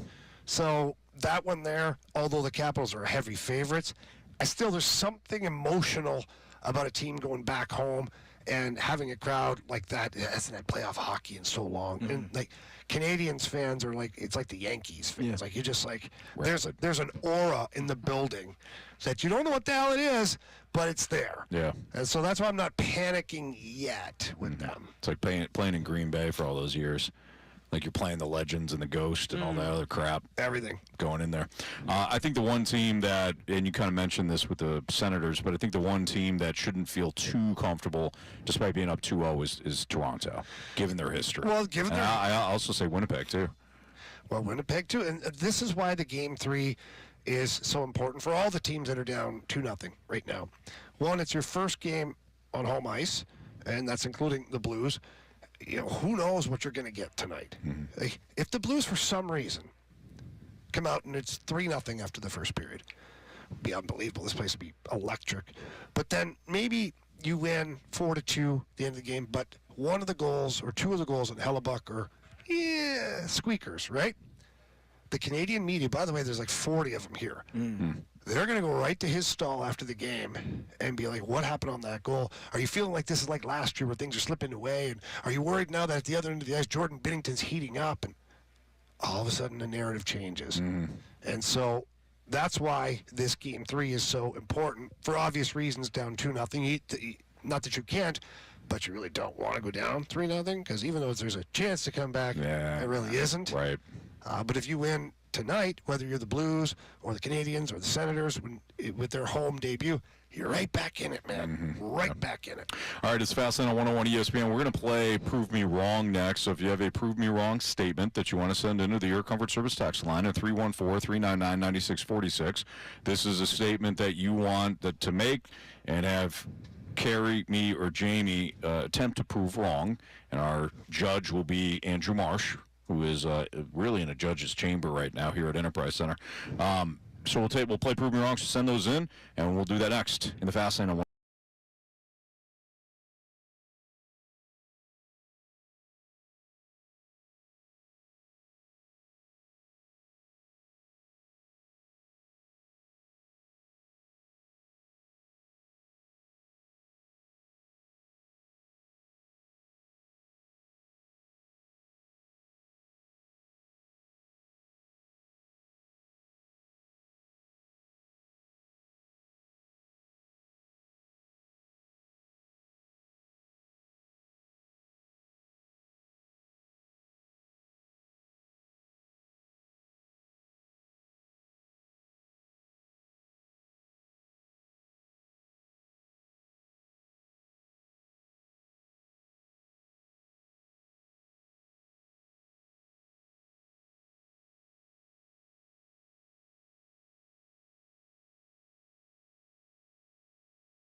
Prove me wrong, kids. Prove me wrong. A special Enterprise Center edition of Prove Me Wrong. It's Fastlane on 101 ESPN with Jamie Rivers and Carey Davis. I'm Anthony Stalter. Andrew Marsh is taking his judge seat behind us. He's actually sitting higher. He is. And he's away from us. He actually feels more quite like relaxed back there, though. I got myself a footrest. Yeah, Yeah, this guy. yeah. Kind of high up, like sometimes when your legs are dangling, it doesn't feel that good for your legs. So Really? got a nice footrest over here. We're good. Oh, good. All right, Judge, what is our first case? Prove me wrong from 636. Jordan Walker will never be a great hitter until he leaves the Cardinals. Look, I get it, right? Cardinals players, they go off and they have some success, okay? But this kid is a freak athlete. There's a new regime that's coming in. If we are going to believe that Brant Brown, the new hitting coach, is working his magic on some of these players, he's going to do the same thing with Jordan Walker. Has it been frustrating to see him have some struggles? Yeah. But let's not forget that he was robbed of a home run the one game. I believe that was in Atlanta. In New York. In New York, thank you. He's hitting the ball extremely hard. If they quiet him down a little bit in the box, and as BT was noting, if they can get him to stop collapsing on the backside and, that front shoulder flying out, some of these things are just mechanical. He'll get there. He succeeded at every level before this, and I do believe that the talent will play out in the end. So. And then you said this before, one of the hardest things in sports is to use a round bat and hit a round ball. That's correct. He does hit. He makes contact. He's just not hitting it where it needs to go. And if you correct all of those things in terms of his mechanics, should be going where it needs to go. Bradford, we'll give them the ding, please. All right. Good job, boys. Prove me wrong. The Enterprise Center is flashing all of their cool LED lights because they know that we are live on the air right here from the Enterprise Center, and it's not because they're testing it out for tonight's game. So what's the prove me wrong? They are absolutely testing it out. Indeed. Now, we just happen to be sitting here, but they, as Jamie noted before, they're testing out each and everything. I saw somebody down at the boards that was painting just a little bit of the white part. That's the attention to detail. Yeah. It's almost as if Reacher himself came down to the Enterprise Center and said, look, details matter in an investigation, and they matter in Game 3. If he's here, give him a uniform. Yes, please. Absolutely. He's somewhere in the building. Yes. Van Dam, too, if he's here, because we know he's in mascots. Yeah. Or playing goal for the Jets. Correct. Either way, they're not blind. They're not trying to blind us here. The attention to detail is off the charts for Game 3. Bradford, give them the X. Oh. Yeah, they absolutely know that we need our lights, our LED lights. We can't do a show without them. They know that we need them, so... You know this, Anthony. You're the guy who put in the request. But I had to prove him wrong. When I got here today, they said, is Mr. Stalter here yet? Because we're still testing out the lights that he requires. Okay, but I can't say that. I know. Because it's proved me wrong. He knows You were the going to answer. lose either way. Right, thank you. He knows the answer. I still got to try the case. I don't think it was going to. It was actually on your desk, and you go, I don't know what to do with this, so I I grabbed didn't know what the prove me wrong was. He did that. There were two that were confused. kind of Trojan horse. You know, it doesn't take much. So. Thank you, Carey. Hey. I'm glad you don't have armrests, okay? All right, Judge, what's the latest case? Hey, Anthony, see Yes, that section straight across from us, 305? I think you need to go sit over there. Oh, that's the penalty box today. Yeah. We actually have to We get actually down have the in penalty box, right? That'd be funny. That would be very funny. It's about 25 minutes to get down there. But All right, guys, from the 636, prove me wrong. Robert the Thomas should center the kids to try and get more offense. Thomas with Snuggerud and Bolduc on the wing. Let's fast lane go, boys. well, it's a great idea in theory. However, he did center the kids in Winnipeg the other night for a number of times, and it didn't go as planned. It just takes time for all these guys to get used to each other, and centering the kids might be unbelievable next year or even the year after that. Could be a dynamic trio. But right now you got a guy in Pavel Buchnevich who also needs to get going here a little bit. And I don't think pulling him away from his line mate for the majority of the season is the way to go about it. I think what they've done is they've added one of the kids up on the wing, which is our good old Teach Me How to Snuggie with Thomas and Buchnevich, and I like that combination. And I think that tonight, with last change, with some of the matchups that could be different, I think you'll see a lot more offense. So I don't think it's time for Robert Thomas to father the youngins. I think it's time for him to get Bucci going at the same time here. Let's give them the ding, Bradford. It took a long time for that one. Oof. He was thinking. I'm reading this one text. I don't even want to read it Well, then because no. it's so negative. Go ahead. What? Okay, I'm going to do it. From the 314, prove me wrong. The Blues go up 3-1 in the third period and let 2 goals in the last minute of the game and lose in overtime. No chance. Have you seen Jordan Binnington in these big game moments? You can't get a grease BB past him in the third period. You're up 3-1. You might as well get that. Walk to your car. It's over at that point. I know things have happened throughout this. Well, by the way, things happened during our 12-game winning streak. Yeah. Okay? All right. Which, by the way, winning, that means you won those games. Yeah. Doesn't really matter how you did it. Right now, I can't remember half the wins, to be honest with you. It doesn't matter because we're in the playoffs. But I guarantee you this. The Blues get up by 3-1 going into third period. Lock it up. We're done. Pack it up, kids. We're winning this hockey game. We got to give them the ding, Bradford. Let's do Leave that. one more. You should. Prove me wrong. The Cardinals finished last in the division. I mean, are the Cincinnati Reds still in the division? Yes, Are sir. the Pittsburgh Pirates Yes. still in the division? What do you say about the Pittsburgh Pirates, Anthony? Oh, they're not trying. They don't even try. I lived in Pittsburgh. I stayed by the stadium. So you know. PNC Park. You know how easy it was to get in and out of Zero the house? traffic. Zero traffic. on game Nobody days. shows up. Nobody's there. I mean, unless the Cardinals changed their division, which last I checked, they did not. They did not, sir. They're still in the NL Central with those teams. I think there's no way in heck the Cardinals finish last in the division. Where are they at right now? You didn't ask where they are now. You asked where they'll finish. Yep, that's true. That is a very good idea. Yep. All right, fine. We'll give them the ding, Bradford. Maybe they'll finish in 4th. You just never know where. Hey, the just don't finish in the basement, right? Ain't last. That was the thing. You can finish anywhere. It's on the steps Anyway. to the basement, but it ain't in the They could basement. be first, second, hell, they could be third. You can be Even fourth. fourth. We could. Yep. All right, it's Fast Line on 101 ESPN. Gauntlet next.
live, The Gauntlet. Brought to you by Blue Note Roofing. Roofing, siding, and gutters. Visit BlueNoteRoofingSTL.com for a free inspection.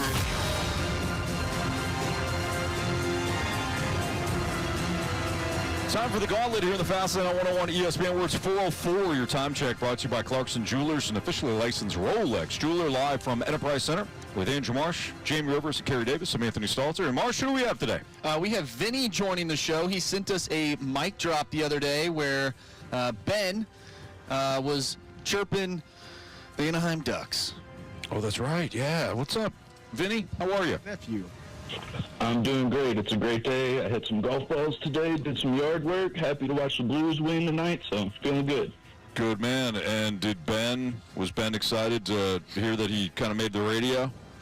Oh, at first he was like, "They're making fun of me." I'm like, "No, buddies, I thought you were funny." Yeah. Yeah, Oh, man. there's a big difference. There's a huge difference, yeah. But you also have to remind him nobody's safe. It is the fast lane. That's rule number one, Anthony. That's it. Darn right, Vinny. Vinny, would you like to take on Marsh, Jamie, Carey, or me in round one?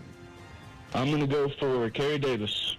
All right, Carey Davis. All right. Good luck, Vinny. Thank you. Good luck, Carey. He said good luck, Carey. Carey's pretty Oh, you shouldn't have told him. No. Listen, Vinny sounds like a really good guy. He does. He avoided Marsh, so I know he's a good guy. So I just wanted to be nice. All right, so as you know, Vinny, you're going to get, well, we got to find out your category first, don't we? Go ahead and tell Bradford, who is back at the studios, to spin that wheel. Bradford, spin that wheel. What are we hoping for, Vinny? Anything but random. Probably want to avoid football as well with Carey. Okay. What do we got, Bradford? Well, guys, how poetic is this? You can't script as much. No, really, we can't script it. Hours before Game 3, let's do that hockey. All right, you got hockey. Man. Vinny, how you feel about that? I'm ready to go. Okay. So now you're going to get 4 hockey questions. Each question worth 2 points unless you ask for the options. If you ask for the options, those questions become worth 1 point. Are you ready? Yes, sir. You got him? Okay. Where'd you get him? Bradford just sent it to him. Bradford doesn't ever send me anything. Okay. Jamie, you were on Did you? his text chain. There's no chance I am. I'm looking at your name. Look it, I don't have it. I'll send them to you. I see you too. Right there. Jamie Rivers. Click on it, see what number it is. Yeah, well, then Bradford somehow, look it, do you see it on here anywhere? No, but I see other pictures that Jamie. But you're not supposed to look at you that. need to do a better job. Are you Mike Babcock or something? All right. I sent them to you, Jamie. All right, I got them from Andrew. Bradford doesn't like me. Actually, Bradford, chime in. Do you have an Android, Bradford? No comments? Oh, well, that's why. Somehow my phone doesn't take pictures from an Android. Oh, great. I get it from the wife and now from you. I see how it is. Well, those are 2 separate things, okay, Bradford? Fair enough. Okay. All right. Vinny, sorry. Here we go. Question 1. For the first time in NHL history, the Bruins, Rangers, and which other team all failed to qualify for the playoffs in the same season? Oh, man. You got to think it's got to be original 16. Oh, I'm just going to go for the Chicago Blackhawks. Final answer. All right, question 2. Including this season, the Blues have now made the playoffs 46 times in their history. What is the most consecutive seasons they have missed the playoffs? I've got no idea. I'm going to need the options. All right. Is it 3, 4, or 5 years? Ooh, we could really roll the dice on this one. Let's go 5 years. Final answer. Question number 3. The Blues had a historic 25-year run of not missing the playoffs. That run started in the 80s and ended in what year? We are looking for the first year the team missed the playoffs following that run. Okay. I'm a huge Blues fan, but that didn't start till I was an adult. So my history at that time period is not going to be as good. I heard him talking to BK and Ferrario about the team around 2008, 9, 10, 11. Can't remember what year. I'm going to go for the 2009-10 season. Final answer. All right. Vinny, last question for you. Who was the Blues' first playoff series against back in 1968? Who was the Blues' first playoff series against back in 1968? Let's go for the options. Could be anybody. Sure. The Minnesota North Stars, the Philadelphia Flyers, or the LA Kings? I don't know why I was thinking LA, but you said it, so I got to go LA. Final answer. Okay. All right. All right. Now, Marshy's going to yell down the hallway. Yeah. Who knows where Carey's? He's probably looking for cookies and things like that. Yeah, snack area. probably. Oh, there he is. Came back with a coffee. Okay. That's his second one today. Wow. He's dragging. What? He knows he's going to be up late for the Blues. Oh. So he's prepared. Yeah. Hi, Carey. Hey, hello. How's it going? Good, buddy. How you doing? Oh, great. All right, Carey, lock in. All right. You got hockey. Okay. Yeah. Game 3, baby. Great. It's amazing. Are you ready? Of course. Pack a lunch, buddy. All right. Question 1. Coffee. For the first time in NHL history, the Bruins, Rangers, and which other team all failed to qualify for the playoffs in the same season? Ooh. Okay. I'll just take a shot in the dark here. You say that again. Could you read it one more time for me? For the first time in NHL history, the Bruins, Rangers, and which other team all failed to qualify for the playoffs in the same season? You said Rangers. You were going to say Rangers? I was going to say Rangers. I'm glad I asked you to repeat the question. Bruins, Rangers, and who? Dang on it. Oh, it's not your San Jose Sharks, is it? Oh. Give me the options, please. He did it to me. No, he didn't. You are wearing people. He is wearing his Ravens purple again. Yeah, he is. Good call, Jamie. Ravens. The Detroit Red Wings, the Pittsburgh Penguins, or the Chicago Blackhawks? Ooh. Let's go, why are you staring at me? Because these are readers, so I can only see in front of me. When I'm looking at you, it's blurry as hell.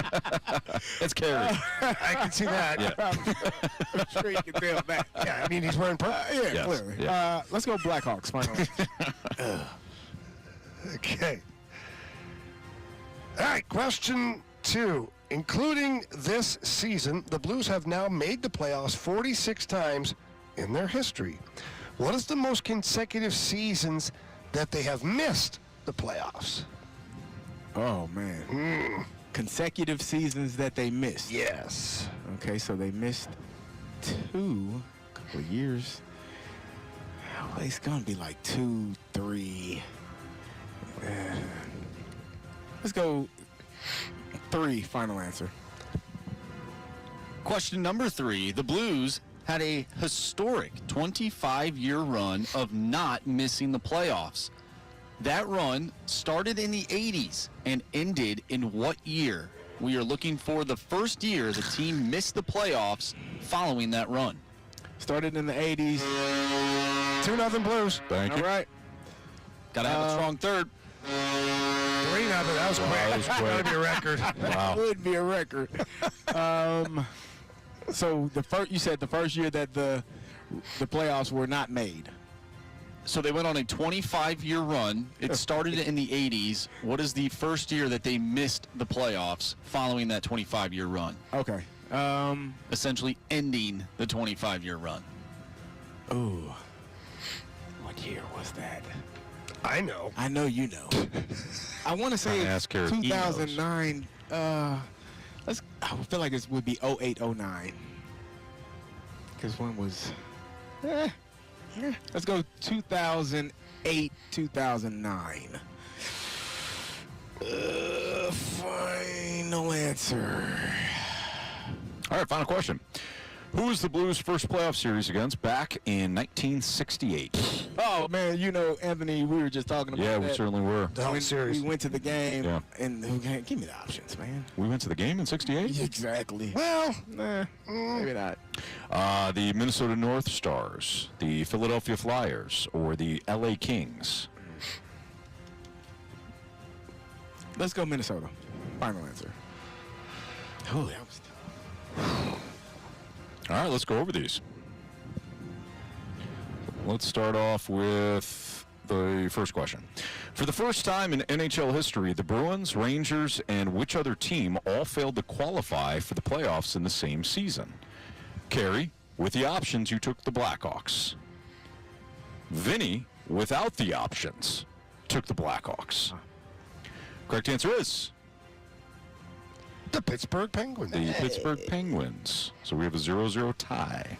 The Blues had a historic 25-year run of not missing the playoffs. That run started in the 80s and ended in what year? We were looking for the first year the team missed the playoffs following that run.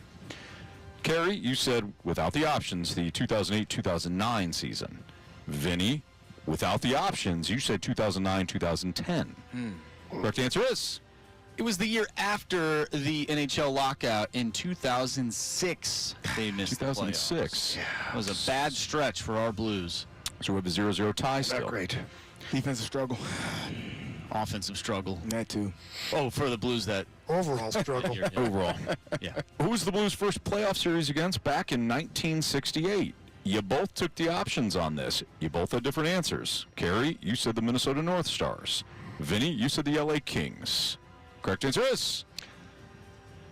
The Philadelphia Flyers. Score check. 0 to carry the 1, 0. 0, okay. Coming down to the third period. Here we go. this is easy. Here we go. Including this season, the Blues have now made the playoffs 46 times in their history. What is the most consecutive seasons they have missed the playoffs? Carey, without the options, went with 3. Vinny, with the options, went with 5. Ooh. If it's 5, Vinny wins. If it's 3, Carey wins. If it's any number that exists And ever. outside of 3 and 5, we go to a walk-off and a 0-0 regulation. Playoff gauntlet. A playoff gauntlet. Playoff hockey. Vinny. You have chosen poorly. It was 3. Carey took a shot in the dark, and he went with 3. He wound up being the only right answer that both of you got. Carey wins today 2-0 over Vinny. Sorry, Vinny. All good. Thanks for having me on. It was fun. Good job, Carey. Good job, Vinny. And tell your nephew we said hello, too. Yeah, please do. Absolutely. And we'll be watching Jamie tonight. Call a great game. All right, thank Absolutely. you very much, Vinny. Thanks, Vinny. Have a good one, boys. You too. Good job, You too. Vinny. You were excited. You thought I was. No, well, I thought 3. I thought 5 was too high, but then when I didn't hear walk it off, baby, I was like, oh, I lost. I didn't know 3 was an option. it was 3, 4, and 5 were your options. So Well nice done. job, Carey. Well done. Very well done. Speaking of Carey, Carey, you were talking about, we heard BT talk about old habits dying harder when he came to Jordan Walker and some of his struggles. When people ask, managers and coaches what their role is, what their job is, well, isn't it to fix young players like this? We'll get into that conversation next on 101 ESPN.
It's the Fast Lane here on 101 ESPN, broadcasting live from Enterprise Center here tonight as the Blues take on the Winnipeg Jets later on here tonight.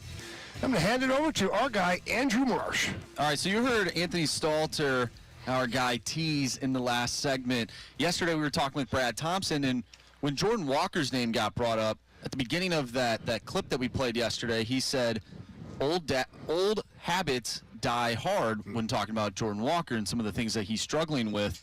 Well, Carey came up with an idea today as we look towards tonight's game with Jordan Kyrou. And Jordan Kyrou has been one of those guys that a lot of people talk about, and I think that his game has definitely changed and I think flourished under Jim Montgomery.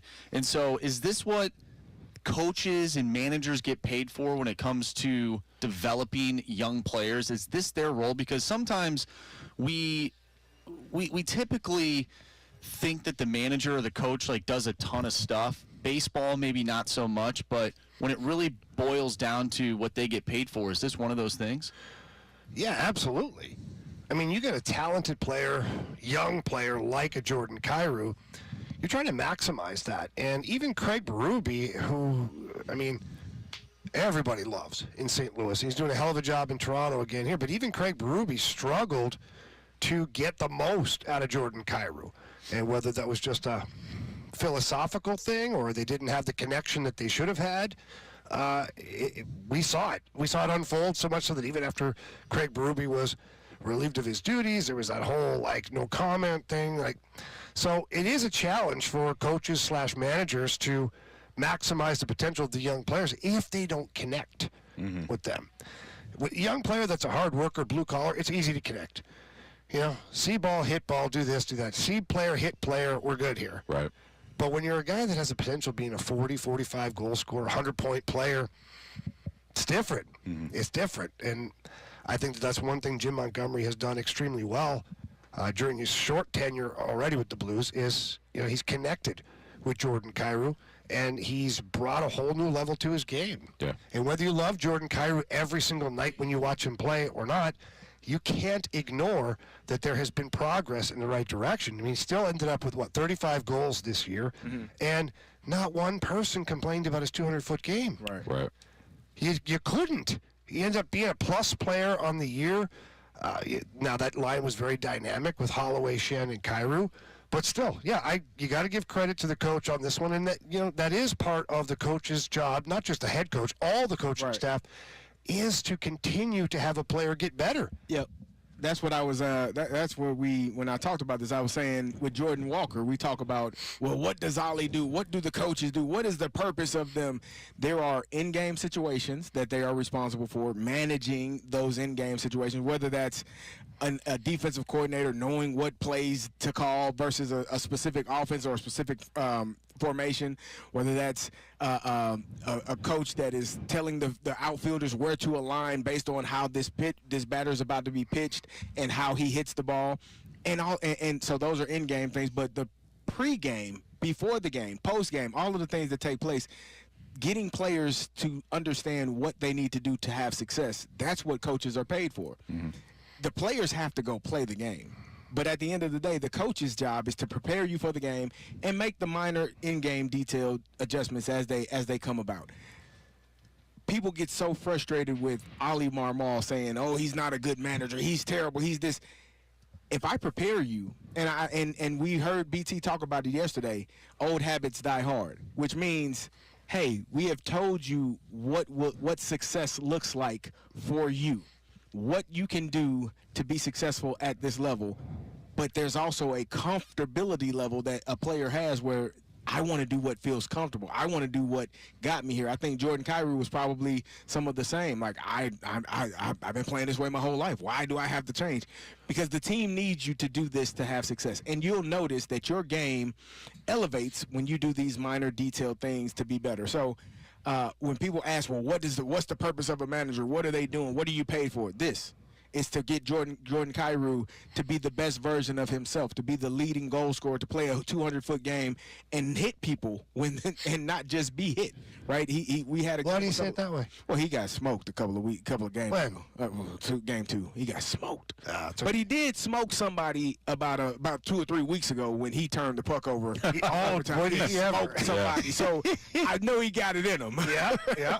But 2 or 3 years ago, you wouldn't have saw that from him. So I think that's what Jim Montgomery has pulled out of Jordan Kyrou. Now, can Ali and his staff pull the best version of Jordan Walker out of him so that he's hitting the ball consistently, so that he's driving the ball in the gap, so that he's hitting the ball over the wall? We've seen a true transition in the outfield. There is no mistake. It's night and day watching him play in the outfield. There is no question that he has taken the coaching, he has learned, he has gotten better, and he is really, really good in the outfield right now. Now he has to take that same coaching and apply it at the plate and do what is – you still need to be comfortable, but you need to do what you're being coached to do so that you can have the success. Yeah, the reality of the situation is the team invests in a guy like Jordan Kyrou, who's a first-round pick. They invest in Jordan Walker, and he's the, 18th pick or whatever he was. So the organization says, look, we scouted, we drafted this player, we are invested in this player. So if you're the head coach during that time and that player's struggling, and you don't get that player to fire on all cylinders, you essentially you're responsible for that. You're held accountable for that. I mean, that's just the reality. And the other unfortunate part is that if an Albert Pujols comes along, and let's just say Albert comes along and Ollie's the manager, you don't get any credit for him because he's a generational talent. But you see a young player that is struggling like Jordan Walker is, yes, this is one of the responsibilities of Ollie Marmol and his coaching staff. The other thing with this, too, is that if you take a step back, there's different coaches. Jamie, you've had different coaches. Carey, you've had different coaches, not just at the pro level, but at in college and high school. And for you, Jamie, your various steps along the way in hockey. You're either strategic, you're either motivational, you're somebody that gets all walks of life to combine and work together. You're some cases you're a hard ass, and somebody that's like really attentive to detail, and you kind of work the players with fear. You better be good at one of those, because essentially that is why you're there. If you're just I'm a little bit of this, a little bit of that, it usually doesn't work. No. And right now, A little bit of rock and roll. A little bit of rock and roll. I don't. The country. I don't know what Ollie, like. What is your thing? I don't know. And I think that's why Ollie's fans are been able frustrated. to show us what his thing is.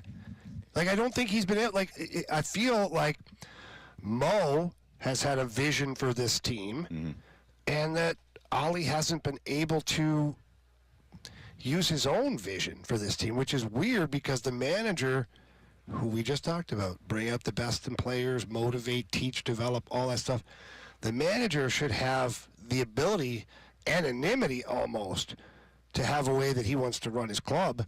And I just don't know if we've seen that version of Ollie yet. Right. Or if Ollie's just had to continuously be a chameleon every year to satisfy the higher-ups. Well, you better figure it out. I You better figure out what you are and Well, what Craig you do. Berube said it a long time ago. He said when he became a head coach in the NHL, the first job he had was with the Philadelphia Flyers. And he coached the team the way he thought he was supposed to coach the team. Right. Not the way he wanted to. And he got fired. Yeah. And he said that was the greatest thing ever, because after that I said, if I'm going to get fired anyways, Do it my way. like Frank Sinatra said, do it my way. Every coach that I've heard that has gotten fired has said the same thing. Yeah. I'm going to get fired anyways. Hell with what they're talking about. I'm going to do it my way. At least I get fired doing something I have and doing it with conviction. So Yeah. I don't know if Ollie is not doing it his way right now, but I know that It just feels all over the place. But I again, this team is not set up to win games, in my opinion. Like if you look at that bullpen and you're up 3-1, and you're not in the ninth inning, and you're in the seventh inning, the sixth inning, you're like, oh, okay, I gotta get 9 outs, 6 outs before I can get to my guy. There has to be a level of what the fast lane do I do? Who do I go to today? Right. Yes. Because and I'm sure that's a conversation he has with his staff. All right, who you got? Because I don't know, right? Getting to the ninth inning, I know once I get to the ninth inning, at least I assume once I get to the ninth inning, I'm good. Yeah. But I have to get there. And so I think that this team may not be set up in a way that allows him to manage the game in the way that maybe he sees fit. But also, the players have to play. You got a team, you got a roster.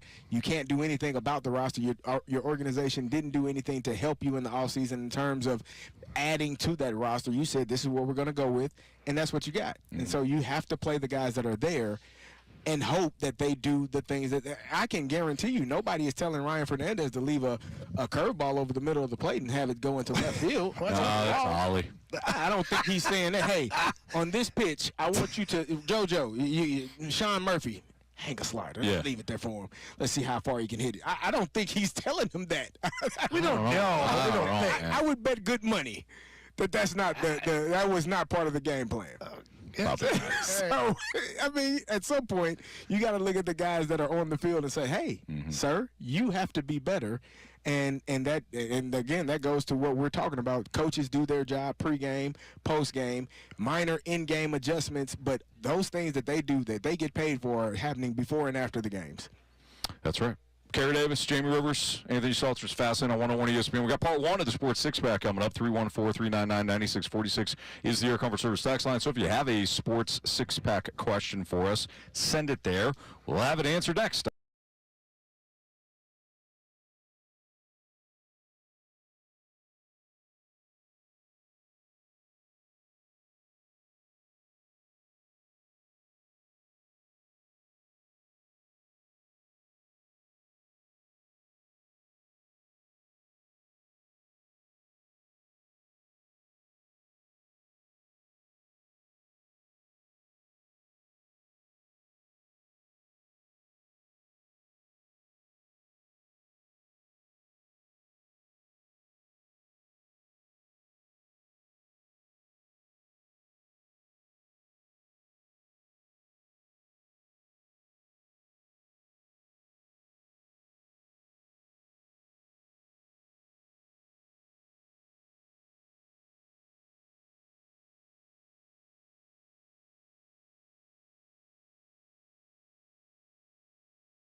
Time for the Sports Six back here on the Fast Lane on 101 ESPN.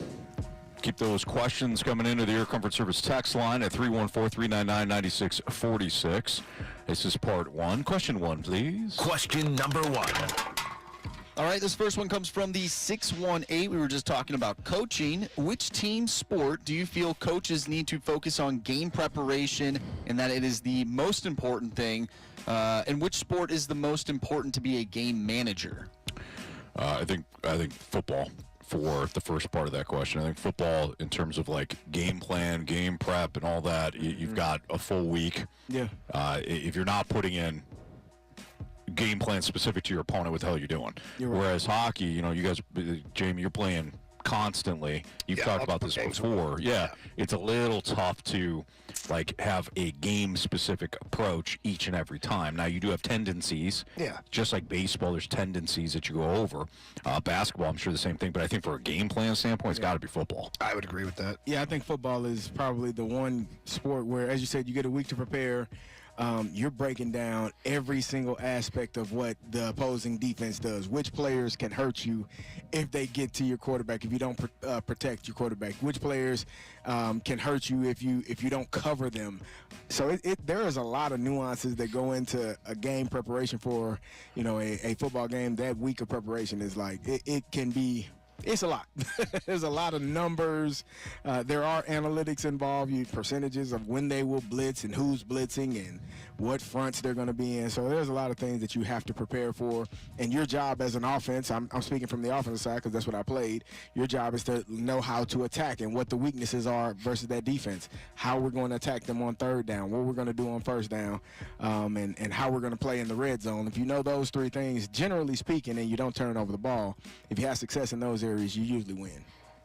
As far as managing, did you say manage a game or manage the team? Managing a game. I think they all do. I don't know if I could put one ahead of another. Yeah, I do know that there's a lot of in-game changes in hockey. Yeah. A lot of in-game. And I don't know how many in-game changes there are in football because I just don't know. Mm-hmm. But I do know that in hockey, from period to period, you can have different looks, different systems. You're up by a goal, you go into this kind of a forecheck. You're down by a goal, you go into that kind of forecheck. Like, there's a lot of things that change throughout the game. I think baseball might be in-game because there are so many different matchups because every single pitcher or every single batter is a different matchup. So maybe that might be more the end game. But I don't know if the manager is necessarily. Well, I guess so because you do that pre and post game. What you're preparing for, who you're going to face, how this batter, where his holes are in his swing. Like I think I think there are more management in game things for baseball than in it because hockey. There's management things, but it's also a lot of not freelancing, but you're on the fly. You're playing. It's not a lot of stopping, not a lot of stoppage in the action. I think in games where there's a lot of stoppage, that gives managers time to think or sometimes over. Yeah, my counter to that would be though that because there are no stoppages, the in-game management's actually hard. Yeah. Because it's on the fly. Yeah. Yeah, different line and changes. It could be different players. Like if you have a player one night, like let's say tonight, Jordan Kyrie's flying. Mm-hmm. The Jets may be prepared for him a certain way in games 1 and 2. He's got 2 goals in the first period. You got to change some things. We're going to change the matchup. We don't like this matchup. We don't this forecheck. And it's happening as the play's going on. You watch the coaches behind the bench. They're talking to the players. They've got the iPad. They got to run back to this guy, make the next line change. Yeah. There's a lot of things that happen quickly. So just different kinds of game management. Yeah, Jamie's talking me into it. I say hockey. Okay. Oh, wow. He did that for you? Yep. Okay. Yep, he did it for me. All right. Question 2, please. Question number 2. From the 314, if the Blues pull out the victory here tonight, win. Come on now. Come on now. What kind of verbiage is that? Jeez. When the Blues pull out the victory tonight. Try it again, Marshy. When the Blues pull out the victory here tonight, does it change the momentum of this series in a big way? I don't know if it changes it in a big way. I think it all depends on how they win. If they win a squeaker where it's a 2-1 game, Hellebuck stands on his head, Binnington stands on his head, everybody's kind of like, we lost a tight one, a couple of tight games up in Winnipeg. It's going to be one of those series. You go back into the locker room as a team and you're like, okay, just rinse, repeat. We did all right. We did everything right. We just didn't get the result we wanted. Where if you lose like 4-1, something like that, that can be a momentum changer. If all of a sudden tonight Robert Thomas has 3 points, Pavel Buchnevich 2 points, like those are the guys the Jets have been keeping off of the scorecard, or score sheet rather. Now it changes things. If Connor Hellebuck has a rough game, it changes things. So I think that it's different. The way you win is never the same, and if you win in a certain way, it can change the momentum in a big way. Otherwise, it's just going to be like, okay, we lost the game, get right back to work. And at that point, both coaches are going to say, okay, it's going to be a long series. Buckle up. Yeah, I don't think it changes the momentum. I think you got to win these next 2 games, and then then that seed of doubt starts to, gets placed into Winnipeg. Now they get to go home, but if you're the Jets, you didn't accomplish what you set out to accomplish. You're just taking one of these games. So I think it's got to be both these games. I think it's got to be Game 3 and Game 4. If the Blues win both games and they've got to fly back up to Winnipeg, all of the pressure is on the Jets. Yeah, or if you win Game 3 tonight, great, fantastic. But I don't think it changes the entire complexity of the series. No, I agree. Question 3, please. Question number 3. All right, the 217 is going to the game tonight and wants to know which jersey to wear tonight. This Blues is an jersey. important question. Should I wear a blue jersey tonight or Winter Classic jersey? We will kick this to our jersey guy. Oh, yeah, Marshy. Andrew Marsh. I would go with the Winter Classic jersey. The Blues are undefeated in the Winter Classic. He didn't say which Winter Yeah, I was Classic going to say jersey, which. It doesn't matter at this point. Did they wear the gold sweater in the Winter Classic or am I? No. That's the one I would wear. If you got that one, wear that one. I love that one. It sticks out. I know that wasn't one of the options. I apologize. I usually go against the rules. I don't know if you know this. But the gold for me. The gold one. Yeah, gold. You don't like it? It's fine. Nah, why is your face doing that? Because it's doing something It's strange. not even an option. You like the one. You like the blue one with the You're red. going to wear a gold jersey in a playoff. He likes the blue one with the red. I'm sorry. He can't like he that hates one. that one. Actually, that's his favorite. He wore it. I know. That's why he likes it. So it's the newest Winter Classic jersey. Okay. I'd wear that one. They scored a lot of goals in that game, and the Blues need a lot of goals tonight. I think that would definitely rattle the Winnipeg Jets if the Blues were able to put up 6 goals. Oh, boy, yeah, that would be. So, Okay. Blues undefeated in the Winter Classic. There you go. You have your answer. We will continue the Sports Six Pack with part 2. So keep those questions coming into the Air Comfort Service text line at 314-399-9646. Again, part 2 of the Sports Six Pack next in the Fast.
questions. Answer the question. Answer the question. Answer me! The Sports Six-Pack is refreshed by the Finnish Long Drink, Finland's best-kept secret. A sparkling citrus beverage made with real liquor. Visit thelongdrink.com.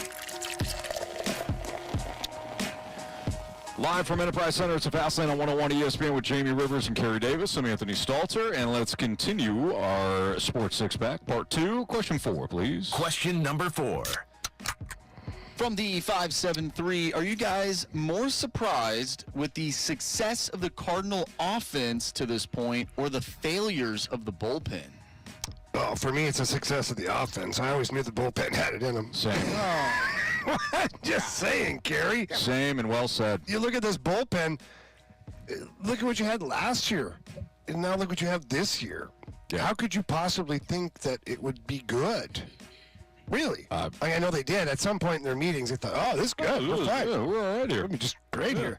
But no, for me, it's the offense because for how many years now have we thought, oh, the offense is going to be pretty good? Or how many years have we said, if the offense, Right. offense has been good. Offense has been fun to watch, so I'm more surprised with the offense. Yeah, I agree. I agree. Don't tell you. No, I agree. Why'd you give grief then? No, That is true. You give a lot of I grief. didn't give grief. I just. You did. This is how you said You it. didn't give blessings, that's for sure. Blessing. All right. I can bless couches.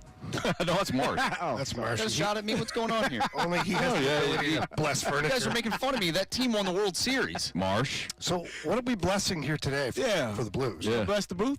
Bless the booth? Yeah. We haven't done it before, though, so. There are rules. There's rules to this. You can't just make stuff up. Yeah, you can't just There's go gotta- around there's got to blessing be a things. trend, Right. right? Unless you We sneeze. have Jamie reconciling things with Jobu. He did. We have John Gruden's fired up speech unboxing Blues gear. I think we're okay. You know, Joe Boo's back in the building, and he was at Morning Skate and Media Center. everything's fine. Yeah, okay. The Blues can't win every game.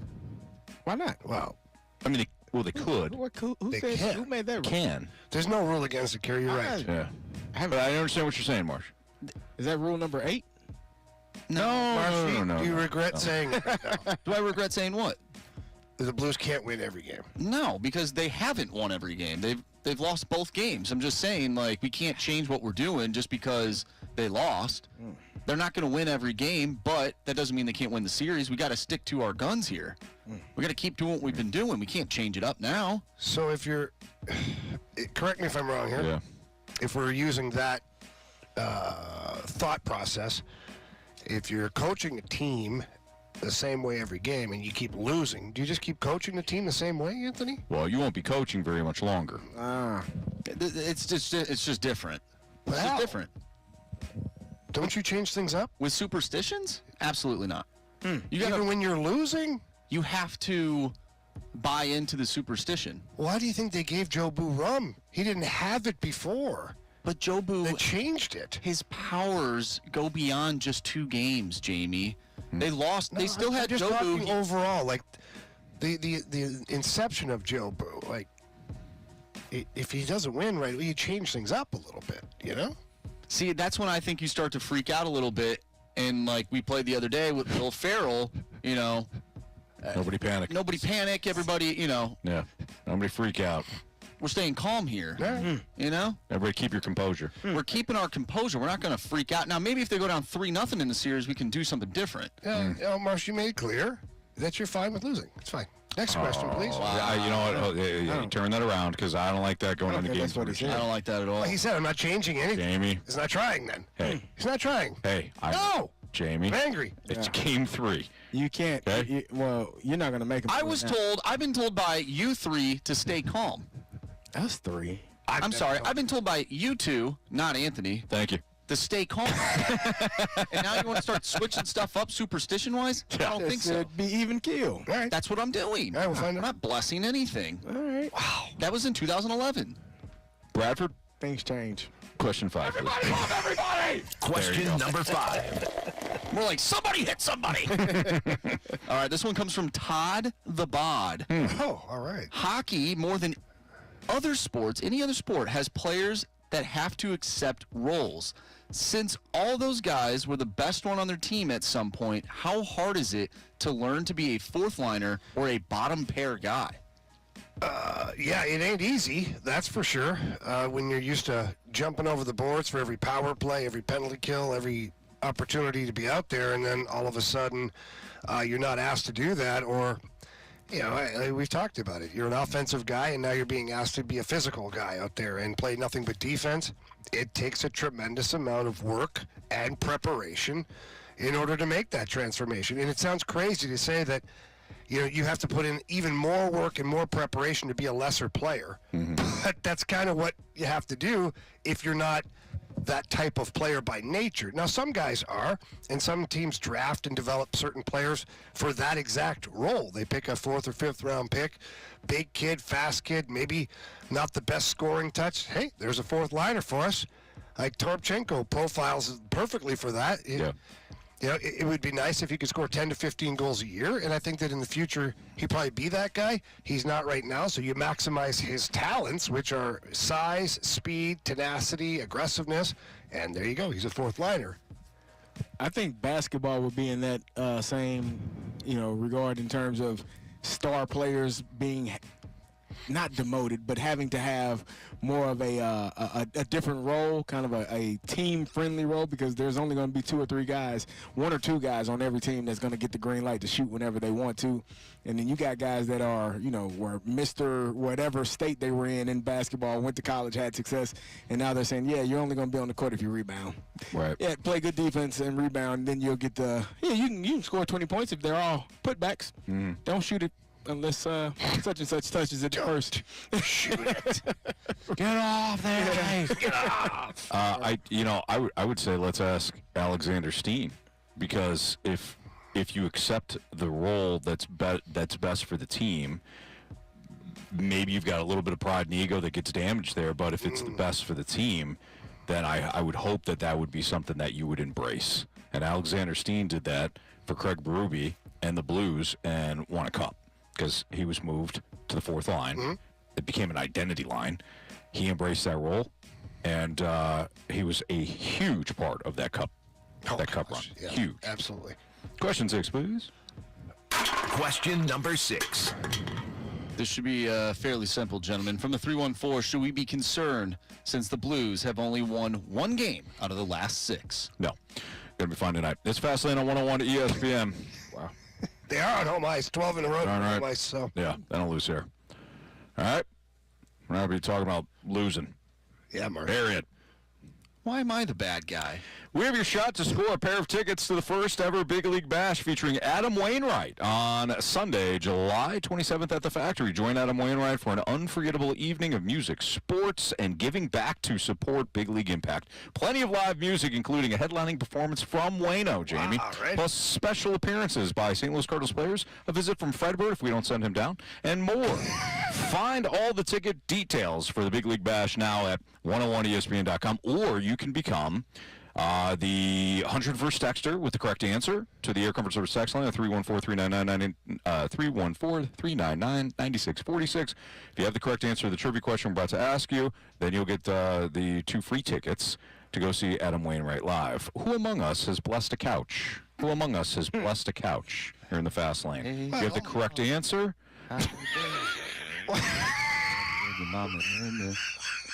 What is he Y'all want to take a ride down to the lake? Who blessed a couch in 2011 to help the World Series champion Cardinals? If you have the correct answer, How you been? text in. You win the tickets.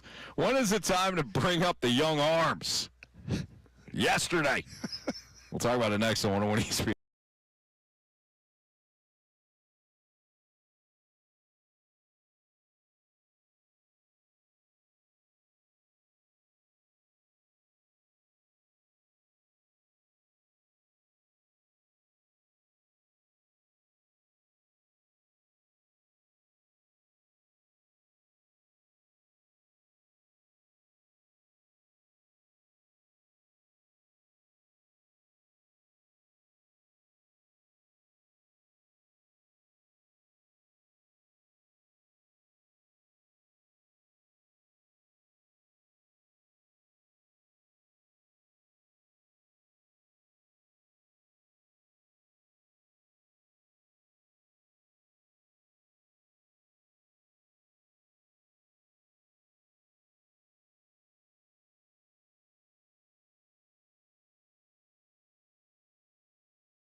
Live from Enterprise Center, it's a Fastlane on 101 ESPN. Kerry Davis, Jamie Rivers, Andrew Marsh, I'm Anthony Stalter. It is 5:06, your time check, brought to you by Clarkson Jewelers, officially licensed Rolex jeweler. You can tee off with the morning after at the return of the Dotem Golf Tournament presented by Michelob Ultra. It's May 29th and 30th at Oak Valley Golf Course and Resort. You can get your foursome together for a full day out on the course with TMA, including complimentary breakfast from Donut Drive-In, lunch from Lee's Famous Recipe Chicken, all your Michelob Ultra, the 100 West Dental closest to the pin competition, a long drive contest courtesy of Pondoff's Anonymous Recovery Podcast, and an after party with food from Texas Roadhouse on Thursday and Super Smokers Barbecue on Friday. Registration will be open tomorrow with a portion of proceeds benefiting the St. Louis Hero Network in honor of Brian McKenna. You can find the Dotem information at 101ESPN.com. Kerry, I think a lot of people would answer the question that I'm about to pose. It should have happened already. But when is it time to bring up the young arms? And when it comes to young arms, we're talking about the relievers. Yeah. The problem, of course, is that nobody's kicking in the door in Memphis right now. Mm-hmm. So if you don't have guys that are earning it in Memphis, it's a little hard to say, well, just bring them up, right, even though they didn't earn it. But you wanted to throw it out there at least to say, hey, why not bring up some of these young guys, these young potential starters, and give them opportunities in a relief role? Yeah, I don't understand why. I mean, I understand the being stretched out part, and you don't want a guy that is a starter to have to go get re-stretched out if he has to start games. But for me, any opportunity to perform in the big leagues, you're going to gain experience, you're gaining value, you're learning both as the player is learning and the coaching staff and the front office what type of player this is, high leverage situations, how they respond in certain instances without the pressure of being a day one starter or having to go face a lineup 3 times around. You can be a role-specific kind of guy. You already have the high ceiling. You are a guy that this team believes is in the future for a role in the starting rotation. I don't understand why you would, and maybe there is a true reason why they haven't, but I don't understand why you wouldn't bring up a Michael McGreevy and have him in the bullpen and have him as your 6th or 7th inning guy, maybe a long relief type of player because he is already stretched out. Mm-hmm. He can get you out of some of those jams when your starter only gives you 4 1/3 or 5 2/3. He can get you, we keep talking about getting to the 9th inning. These players, in my opinion, are supposed to be some of your better players in the future. Why not get them the reps now? To me it's vastly different than having a hitter come up and not play every day because he doesn't have a role or a position and he's just a bat off of the bench. I think for this, that player is playing pretty much every day, 4 or 5 days a week, and still getting those reps, but he's doing it against major league talent and not just, I don't want to say wasting away, but not wasting his time in the minor leagues, especially when you need him on this team right now. So, Kerry, are you suggesting that they bring up a starter and put him in the bullpen? Yeah, I wouldn't see a problem with that. Well, there is issues with that, and we've had Brad on the show for many years, and the preparation is different for some of these guys. If you're going once every 5 days or every 6, sometimes they have a 6-man rotation at the AAA level, your ramp up, your preparation, your details, your workouts, everything is different than as to be called out of the bullpen 2 out of 3 games. And you don't get the same warm up, you don't get the same preparation. That would be my worry about specifically a guy like McGreevy, who I see as he should be in the rotation right now, but certainly next year he'll be a guy. I don't think I'd like to screw him up at all just to get him major league batters to pitch against. But I don't think that would screw him up for the future because you still have an entire offseason to go back to that regimen that you're speaking about. We're talking about. What if he comes up and he's no good out of the pen? Wow, then what happens if between the ears becomes a bigger problem than below the neck? You're probably going to run into that problem anyways. Well, I don't know that to be true.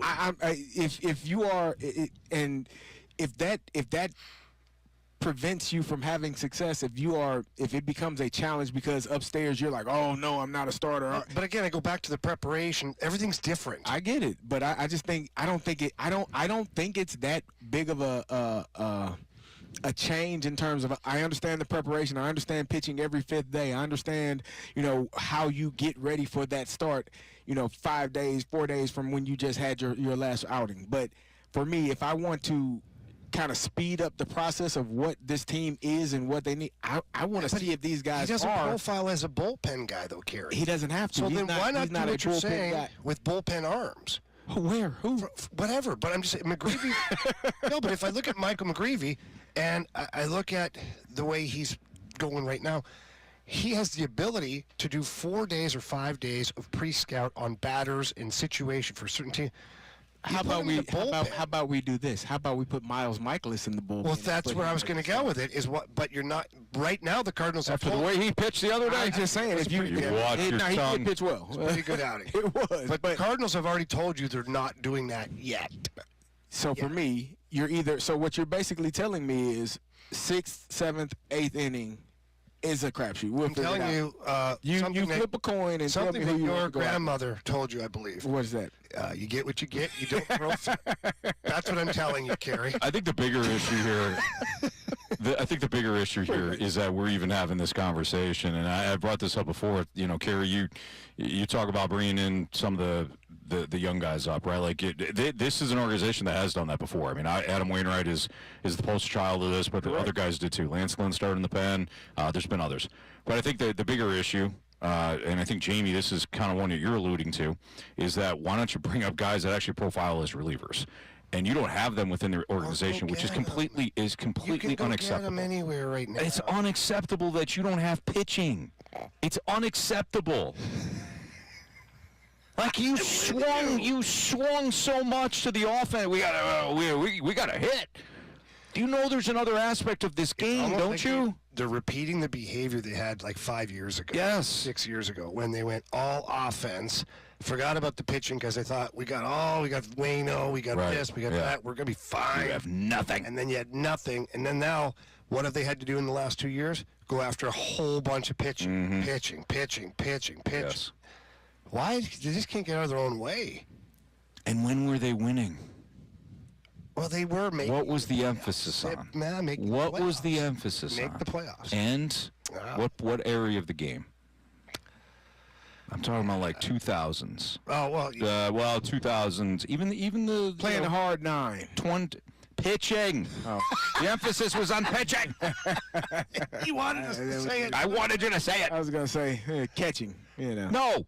Yeah, yes, kind of with Yachty, yes, but run prevention, right? Like run prevention was their focus, and they switched things up because all you people wanted all more offense. Well, you got it. You people. You got it. Not really, but you got losing too. That came with it. I hope that Bloom comes in and the emphasis goes back onto run prevention. I would rather see them pay for bats than pay for pitching. Just my take on that. All right, it's Fastlane on 101 ESPN. The Stanley Cup Playoffs Game 3 preview. Blues Jets coming at you next, right here in the Fastlane on 101.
It's a Fast Lane on 101 ESPN with Jamie Rivers, Andrew Marsh, and Kerry Davis. I'm Anthony Stalter. Of course, we've got the pregame for Game 3 between the Blues and the Jets right here on 101 ESPN at 7:30. The puck will drop at Enterprise Center, late one tonight, at 8:30, but this place is going to be rocking. Jamie, for those that may have missed the first segment today, I thought you brought up something strategically as we get into the game preview tonight. I thought you brought up something strategically that the Jets have been doing defensively that could tip the scales back in the Blues' favor if they play things right. Can you break that down again for listeners that missed that earlier? Sure. So the Jets are playing what I would call a version of a swarm defense. And all that means is that when the puck goes down to either of the corners on each side of the net, they stack the deck with 5 guys on that side of the ice and down usually top of the circles to the goal line, to the boards area. So it becomes pretty crowded for anybody to try and make any plays. Now the Blues like to, creep in a defenseman to join the offense. That actually kind of plays into their hands. So I would like to see the Blues tonight have the weak side defenseman, the defenseman farthest away from the puck, be ready to get a hard rim in the offensive zone and receive that pass at the blue line area that would pull the coverage out to front the puck and make sure he can't get a shot. And when you open up the swarm, open up the coverage, that's when we talk about get to the inside. That's when you can get to the inside ice in between the dots, actually more so in between the hash mark area. So now you become an option for a deflection, a pass, a screen, a rebound, whatever it may be. You put a little bit more pressure on Connor Hellebuck. And again, it spreads out that coverage, which is what you're wanting for passing lanes and shooting lanes, and to possess the puck a little more. The Winnipeg Jets do a tremendous job, though, at what they do. Obviously, that's why they're the number 1 team in the NHL. Right. It's not going to be easy to do any of this stuff, but I think it will relieve some of the defensive pressure that they're putting on you, open up the ice a little bit, and also create those lanes for some puck support. Other aspects of tonight's game include some lineup changes. Well, I got one more thing I'd like to add. Please do. If it's okay. Absolutely. If I may. Yeah, Carey. Stuff out. Carey, are you sure? Yeah, sure. I didn't know if you wanted to add something. No. Being the hockey guy. Nah, man. Yeah, you've taken my notes very well. Yeah. And put them into play. How you explained it is exactly how I wrote it down, so I'm thankful for that. Okay, good. Yep. I'm always here to make sure that you're proud of the way I depict your notes. Very proud. One more thing the Blues might want to do is a guy named Kyle Connor. Not just defend him. Hit him in the face. Okay, yeah, I'm okay with that. Yeah. But hit him, period. Guys, let me tell you something. How many hits do you think Kyle Connor has absorbed in this series? Now, let's remember, epic number of hits in games 1 and 2, right?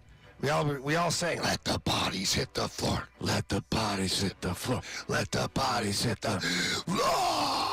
Remember we did that? Yeah. Okay, so how many hits has Kyle Connor absorbed? 0. 3.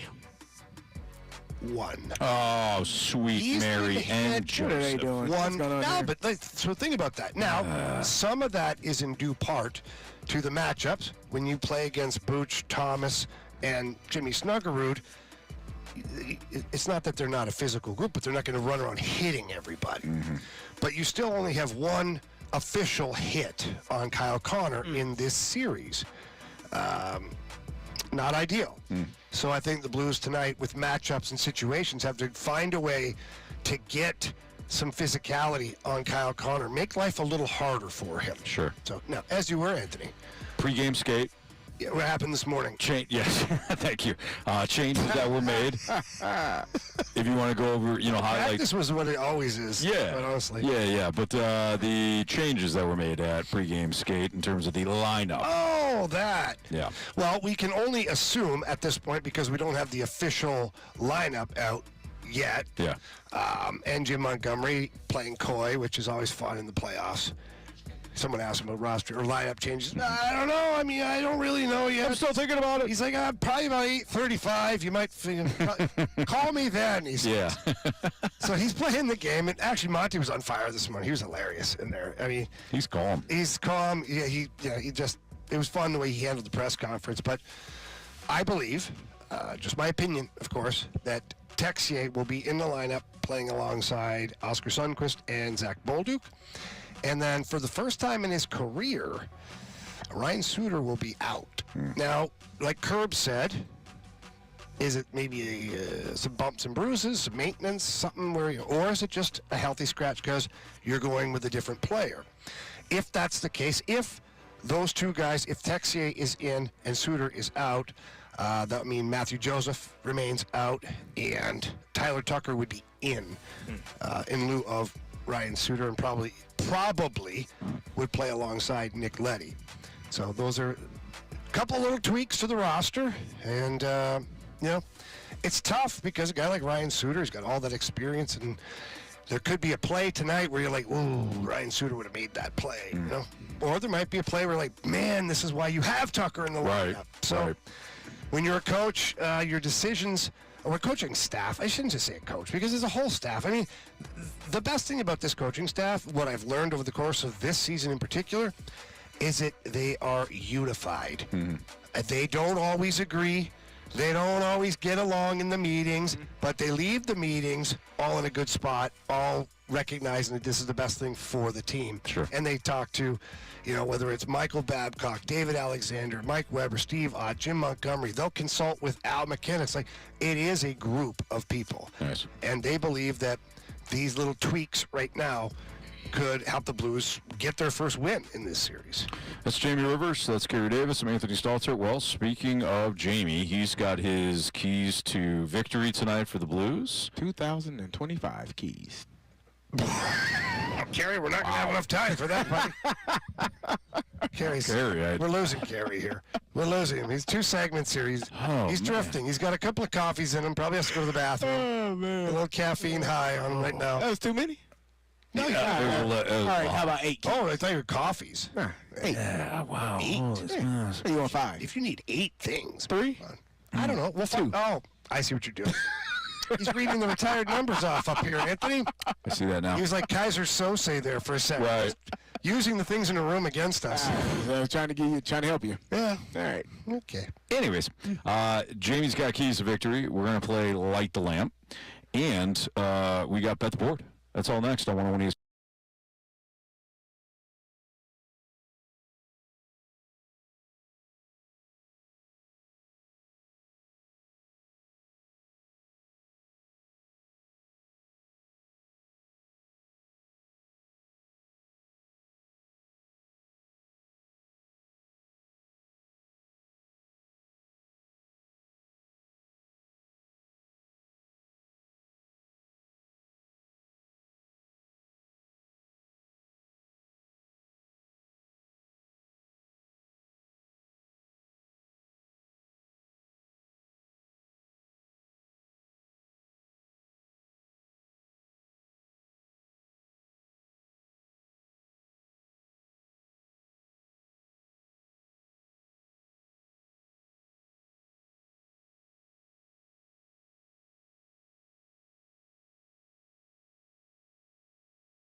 Fastline on 101 ESPN Live from Enterprise Center, where the Blues are going to take on the Winnipeg Jets in a few hours. I'm Anthony Stalter. Alongside me is Kerry Davis and Jamie Rivers and Andrew Marsh.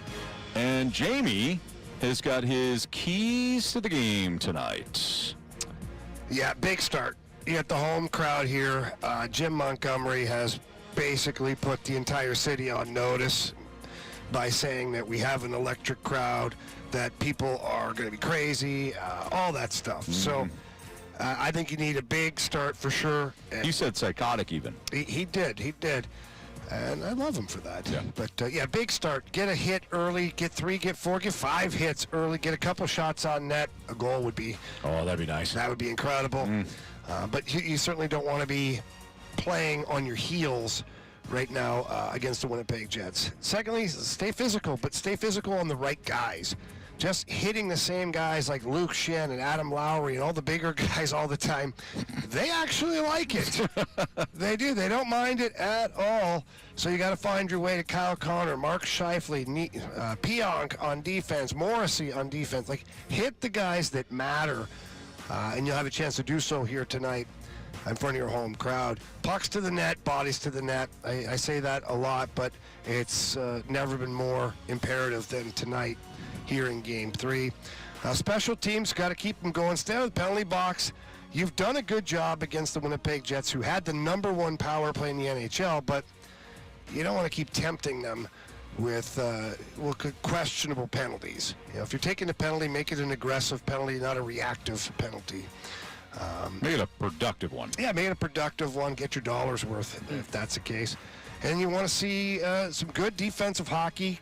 Control the net front on Jordan Binnington. Gonna need some good saves out of him. And then on the flip side of that, get in Hellebuck's kitchen a little bit here. You know, a little poke in the glove after the whistle, a little stumble on top of him. Like, get under his skin a little bit. He looks a little too calm and relaxed in there. I'd like to see him lose it a little bit, or even just get angry. I'm not saying to hurt him. I'm just saying to tick him off a little bit. So for me, those are the keys to the game tonight. Controlled emotions, too. You know, use the crowd to your advantage. Don't let the intensity and the adrenaline get the best of you. There you go. There's Jamie's keys to the game tonight. Time to light the lamp. A couple of guys can really shoot the puck. Shoot! I must confess you scored first. Well, who was the first person? Breakaway! Shoots! Score! We got hockey to learn. All right, Carey Davis is still leading the pack, and there's been a move at the bottom, unfortunately. Yes. Jamie Rivers now with 17 points, thanks to Jimmy Snuggerud. Can you feel it? Yes, He has leapfrogged Anthony, who has 15 points. He's right behind me. I have 18 points, and Carey Davis leading the pack, 27 points. Man. All right. Coming for you, Carey. Got a Bennington goal tonight. Give me Jordan Kyrou. Wow, why did you look at Anthony? I was looking at you. No, you weren't. You stared right through his soul on that one. Go ahead, say it again. Jordan Kyrou. Oh, yeah, no, he definitely did. Yeah, no, I even moved. No. I definitely did. Man, Carey. Yeah. Come on, dude. Wow. All right, Marsh. All right, I need a three-pointer. I think we all need three-pointers at this point to try and catch Carey. Give me Cam Fowler to score a goal. Wow, Marsh. Power play. Guys in front of the net. Cam Fowler walks the blue line, a little 10-2 perhaps, and then fires one on right past Hellebuck. All right, Robin. 10-2, you open up the feet like that. Little, I call it the waggle of the hips. Hips don't lie like Shakira. Oh, okay. Shakira. Shakira. Why? Her hips don't lie. Anyways, that's how I teach the first graders to pull flags. I tell them to watch the hips, like Shakira, and then I say, your dad will tell you about her. Yeah. Go home and YouTube it, kids. Yeah. Actually, don't do that. No, don't do that. Yeah. You win. Tell them Coach Anthony says it's okay. All right. Jimmy Snuggerud, please. Double down, baby. Kid's got an NHL shot. It's going right in the net. All right, so as Marsh says... Were you going, Snuggy? I was thinking about it. Were you? You want him? No. You want him? No. Cheers. I get him. You're not going to. I know you. Do you want Snuggie? No, I don't. Okay, fine. All right, I'll take him. You want Snuggie? Yeah. Too bad. I wanted to give him that, Carey. No, what? You heard me. He gave it to you, all right. Zach Bolduc is a 3, right? Yes. Give me Zach Bolduc. Right. Sure. Yeah. Walker's available. What? Jordan? Nathan. Oh. Anthony, I think you should go with Jimmy Snuggerud. I think it's too late for that. Seats taken. Seats tight. Seats taken. All right, now we have Bet the Board.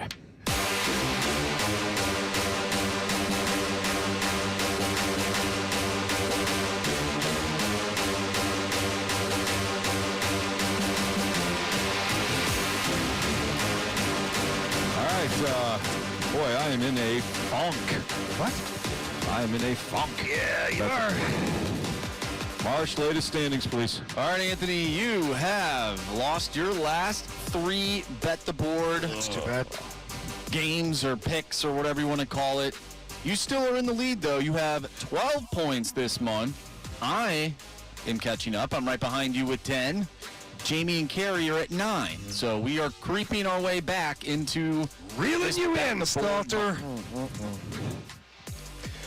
All right, I will take the Giants over the Brewers. Yeah, sorry, they already played. What's that? I was looking at that one. They already played. Oh, darn. Okay, give me the Diamondbacks minus 135.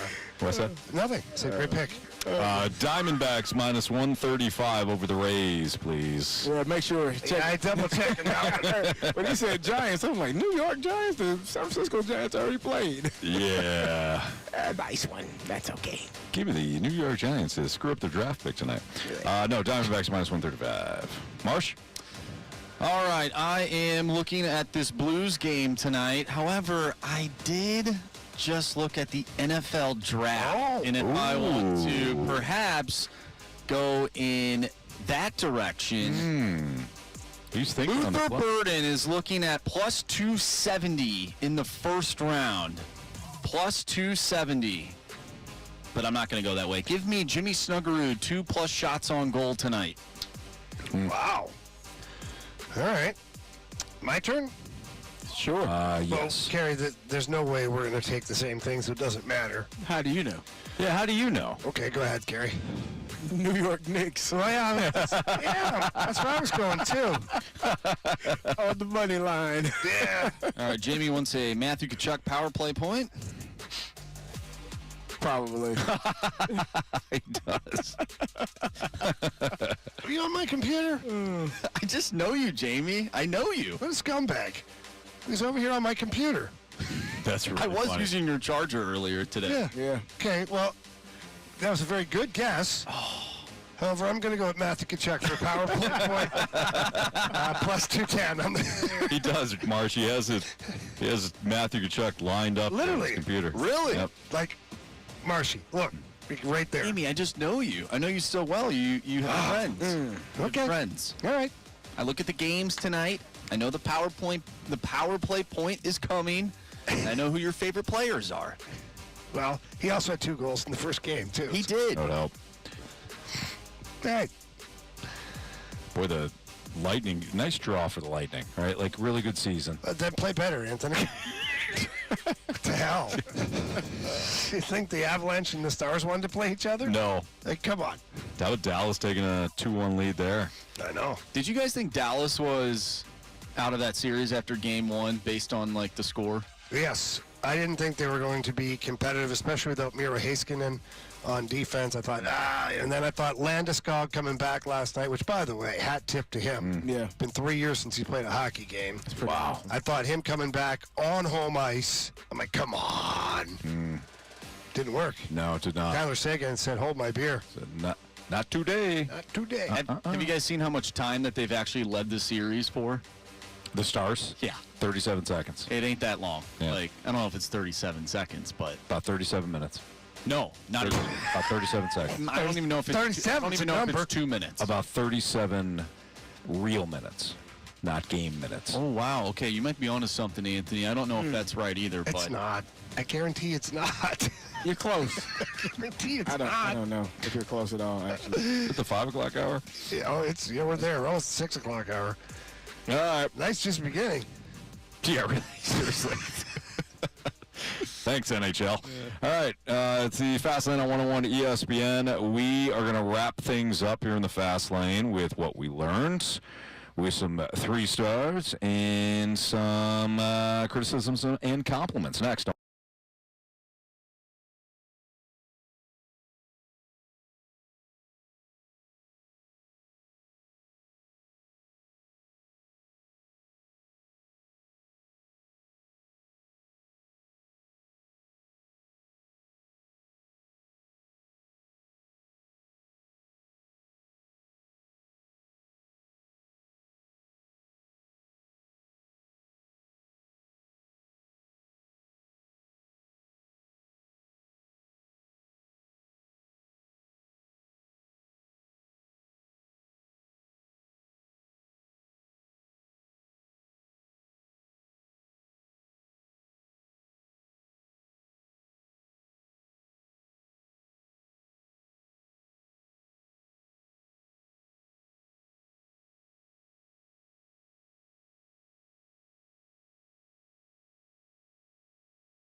miss anything from today's show, you can always download the podcast available at 101ESPN.com or on your 101 ESPN mobile app. All the podcasts are brought to you by the Schaefer Door Company. All right, time to find out what everybody learned today.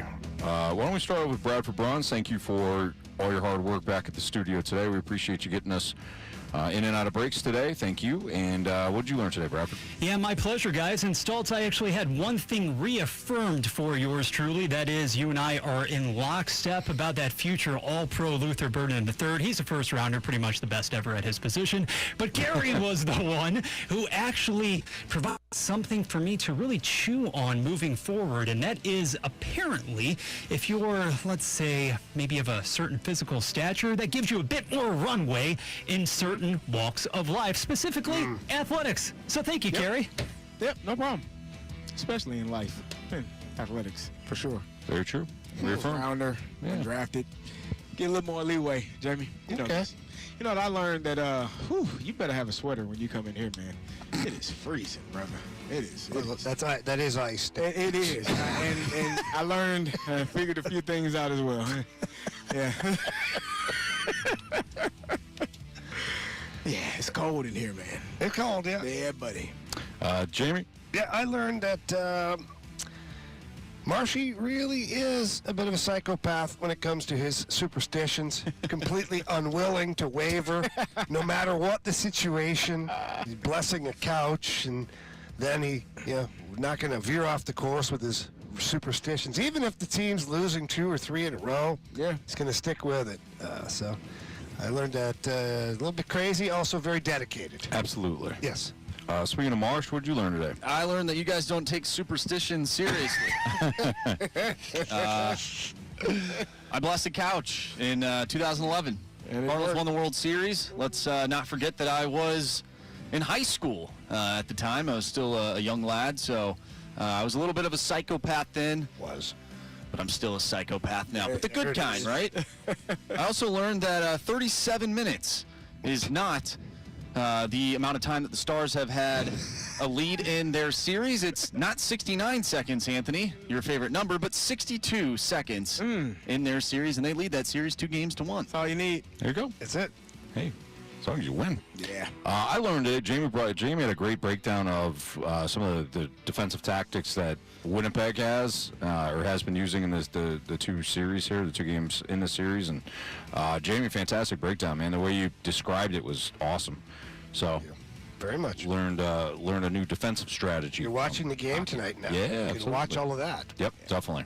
All right, Marsh, you got any criticisms and compliments? Yes, we do, from the 314. What a fun show today. I listened at work, then in the car on the way home, then I finished listening to the show at home while mowing the lawn. Go Blues. All right. Excellent. Thank you. Thank you for listening. We have one from the 314. Great show today, guys. Love listening every day at work on my drives. Let's flippin' go Blues. This place is going to be absolutely rocking tonight. The 314. Have a great night, guys. LGB. Let's go Blues. Let's go Blues. I feel like a lot of people, look, even though they're down 2-0, I feel like a lot of people are optimistic about tonight and feeling pretty good, feeling pretty calm. Not you guys. You guys wanted to change up everything. Well, people should feel good. The Blues have won 12 games in a row on home ice. They haven't lost a game on home ice since February. What month are we in, Jamie? April. Okay. So take that. That's why I think people are excited. They've seen the brand of hockey that has been played here at Enterprise Center, and you get the win tonight. You are literally right back in this series, so it's a lot to be excited about. Agreed. 904 says, you all are awesome, and definitely today, Blues home playoff day, 4 or 5 exclamation points. I believe I've counted 4. Wow. Nice. I like that. Let's go. It's very Thank you serious. for the extra use of the exclamation You point. can't overuse it in a situation like that, quite honestly. No. The more you put, that means the more emphasis you have on what you just said. Yes. Yeah. Yes. Exclamation point. That's the Well said. Yep. Justin says, anyone who criticizes you guys can go fast lane themselves. I agree with you. I like Justin's attitude. Yep. You're not wrong. I love his passion. Yeah. The 314 says, amazing show, Bleed Blue. We got a lot of positive comments. We must have done a damn good job today, fellas. Or Marsh is just... He's just cherry picking? Yeah. Either way. You don't want to let us... I'm okay with it. Yeah, I'm okay with it, too. I'm okay with it. It's been good for me. Keep cherry picking, Marshy. I'm fine with it. The 618 says, go get Monty's hands warm, Rivers. Already done. Yep. Already happened today. We both identified the problem, and Coach was all too happy to oblige. There you go. The 636 says, Joe Boo in the house. Blues win. Let's go Blues. Blue heart, yellow heart emoji. Oh. I like that. The blue heart, yellow heart. By the way, I see that the Panthers are already up 1-0 on Tampa. Yeah, probably a power play goal by Matthew Tkachuk. Yeah, he might be. I'm going to check, actually.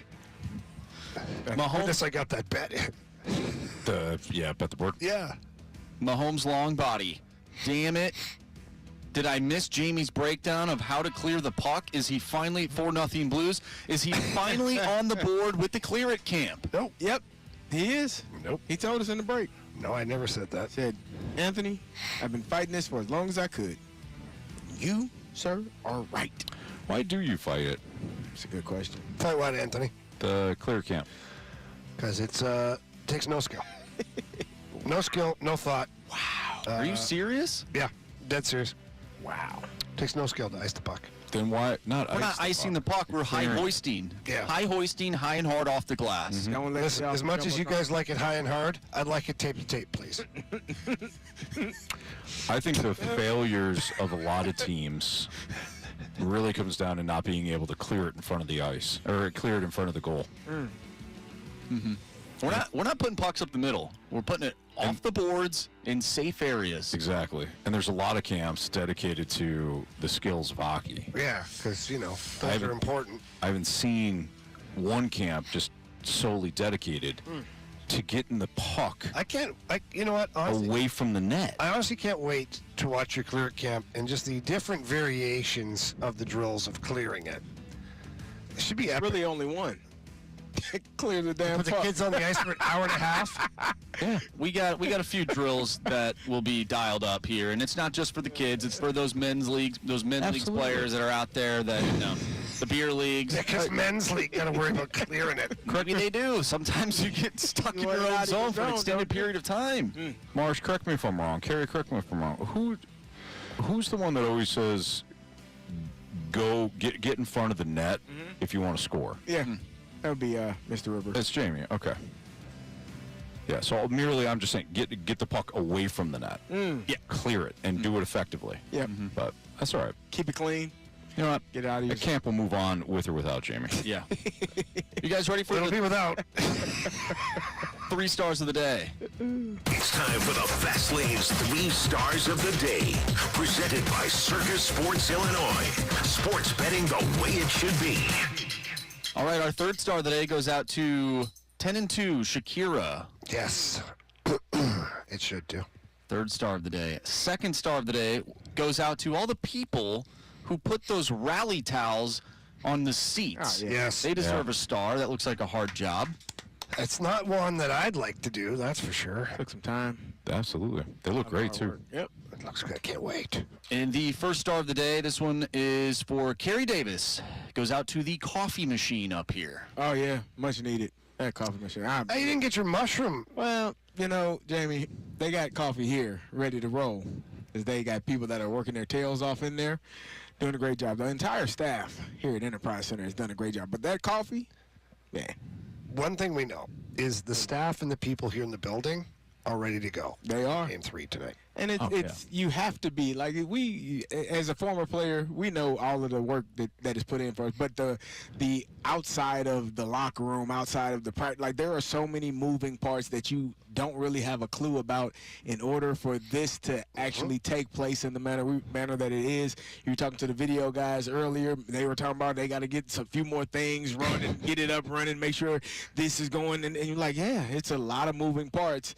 And as players, you just get me to the stadium, get me to the rink, let me go play. Yeah, there are easy. 100,000 things going on that has to take place in order for the game to actually take place. So kudos to those people that do a great job. Guys, I'm not going to lie. I'm pretty excited for this game tonight. It's going to be a lot of fun. I can't wait for the first shift of the game. Just the chaos. Lighting people up. Jamie, of course, will be on the FanDuel Sports Network tonight alongside John Kelly for tonight's broadcast. So check out the home coverage, of course, with Jamie and JK, and listen to the game right here on 101 ESPN, the Blues Radio Network. We heard from Chris Kerber earlier today, and Kerbs will be in this booth alongside Joe Vitale. And our guy, Alex Ferrario, will have a lot of the breakdown in the pregame, which will be at 7:30. So we got a pregame at 7:30, puck drop about 8:30, and you can listen to it all on 101 ESPN. Thank you, Drew, our engineer, who got us on out here at Enterprise Center, too. Took out all the hard work behind the scenes. Drew did an outstanding job, not only for us, but for BK and Ferrario. Tomorrow is Freedom Friday, so we'll see you tomorrow. Get those topics getting ready. For Andrew Marsh, for Kerry Davis, for Jamie Rivers, I'm Anthony Stalter. It's the Fast Lane. We will see you.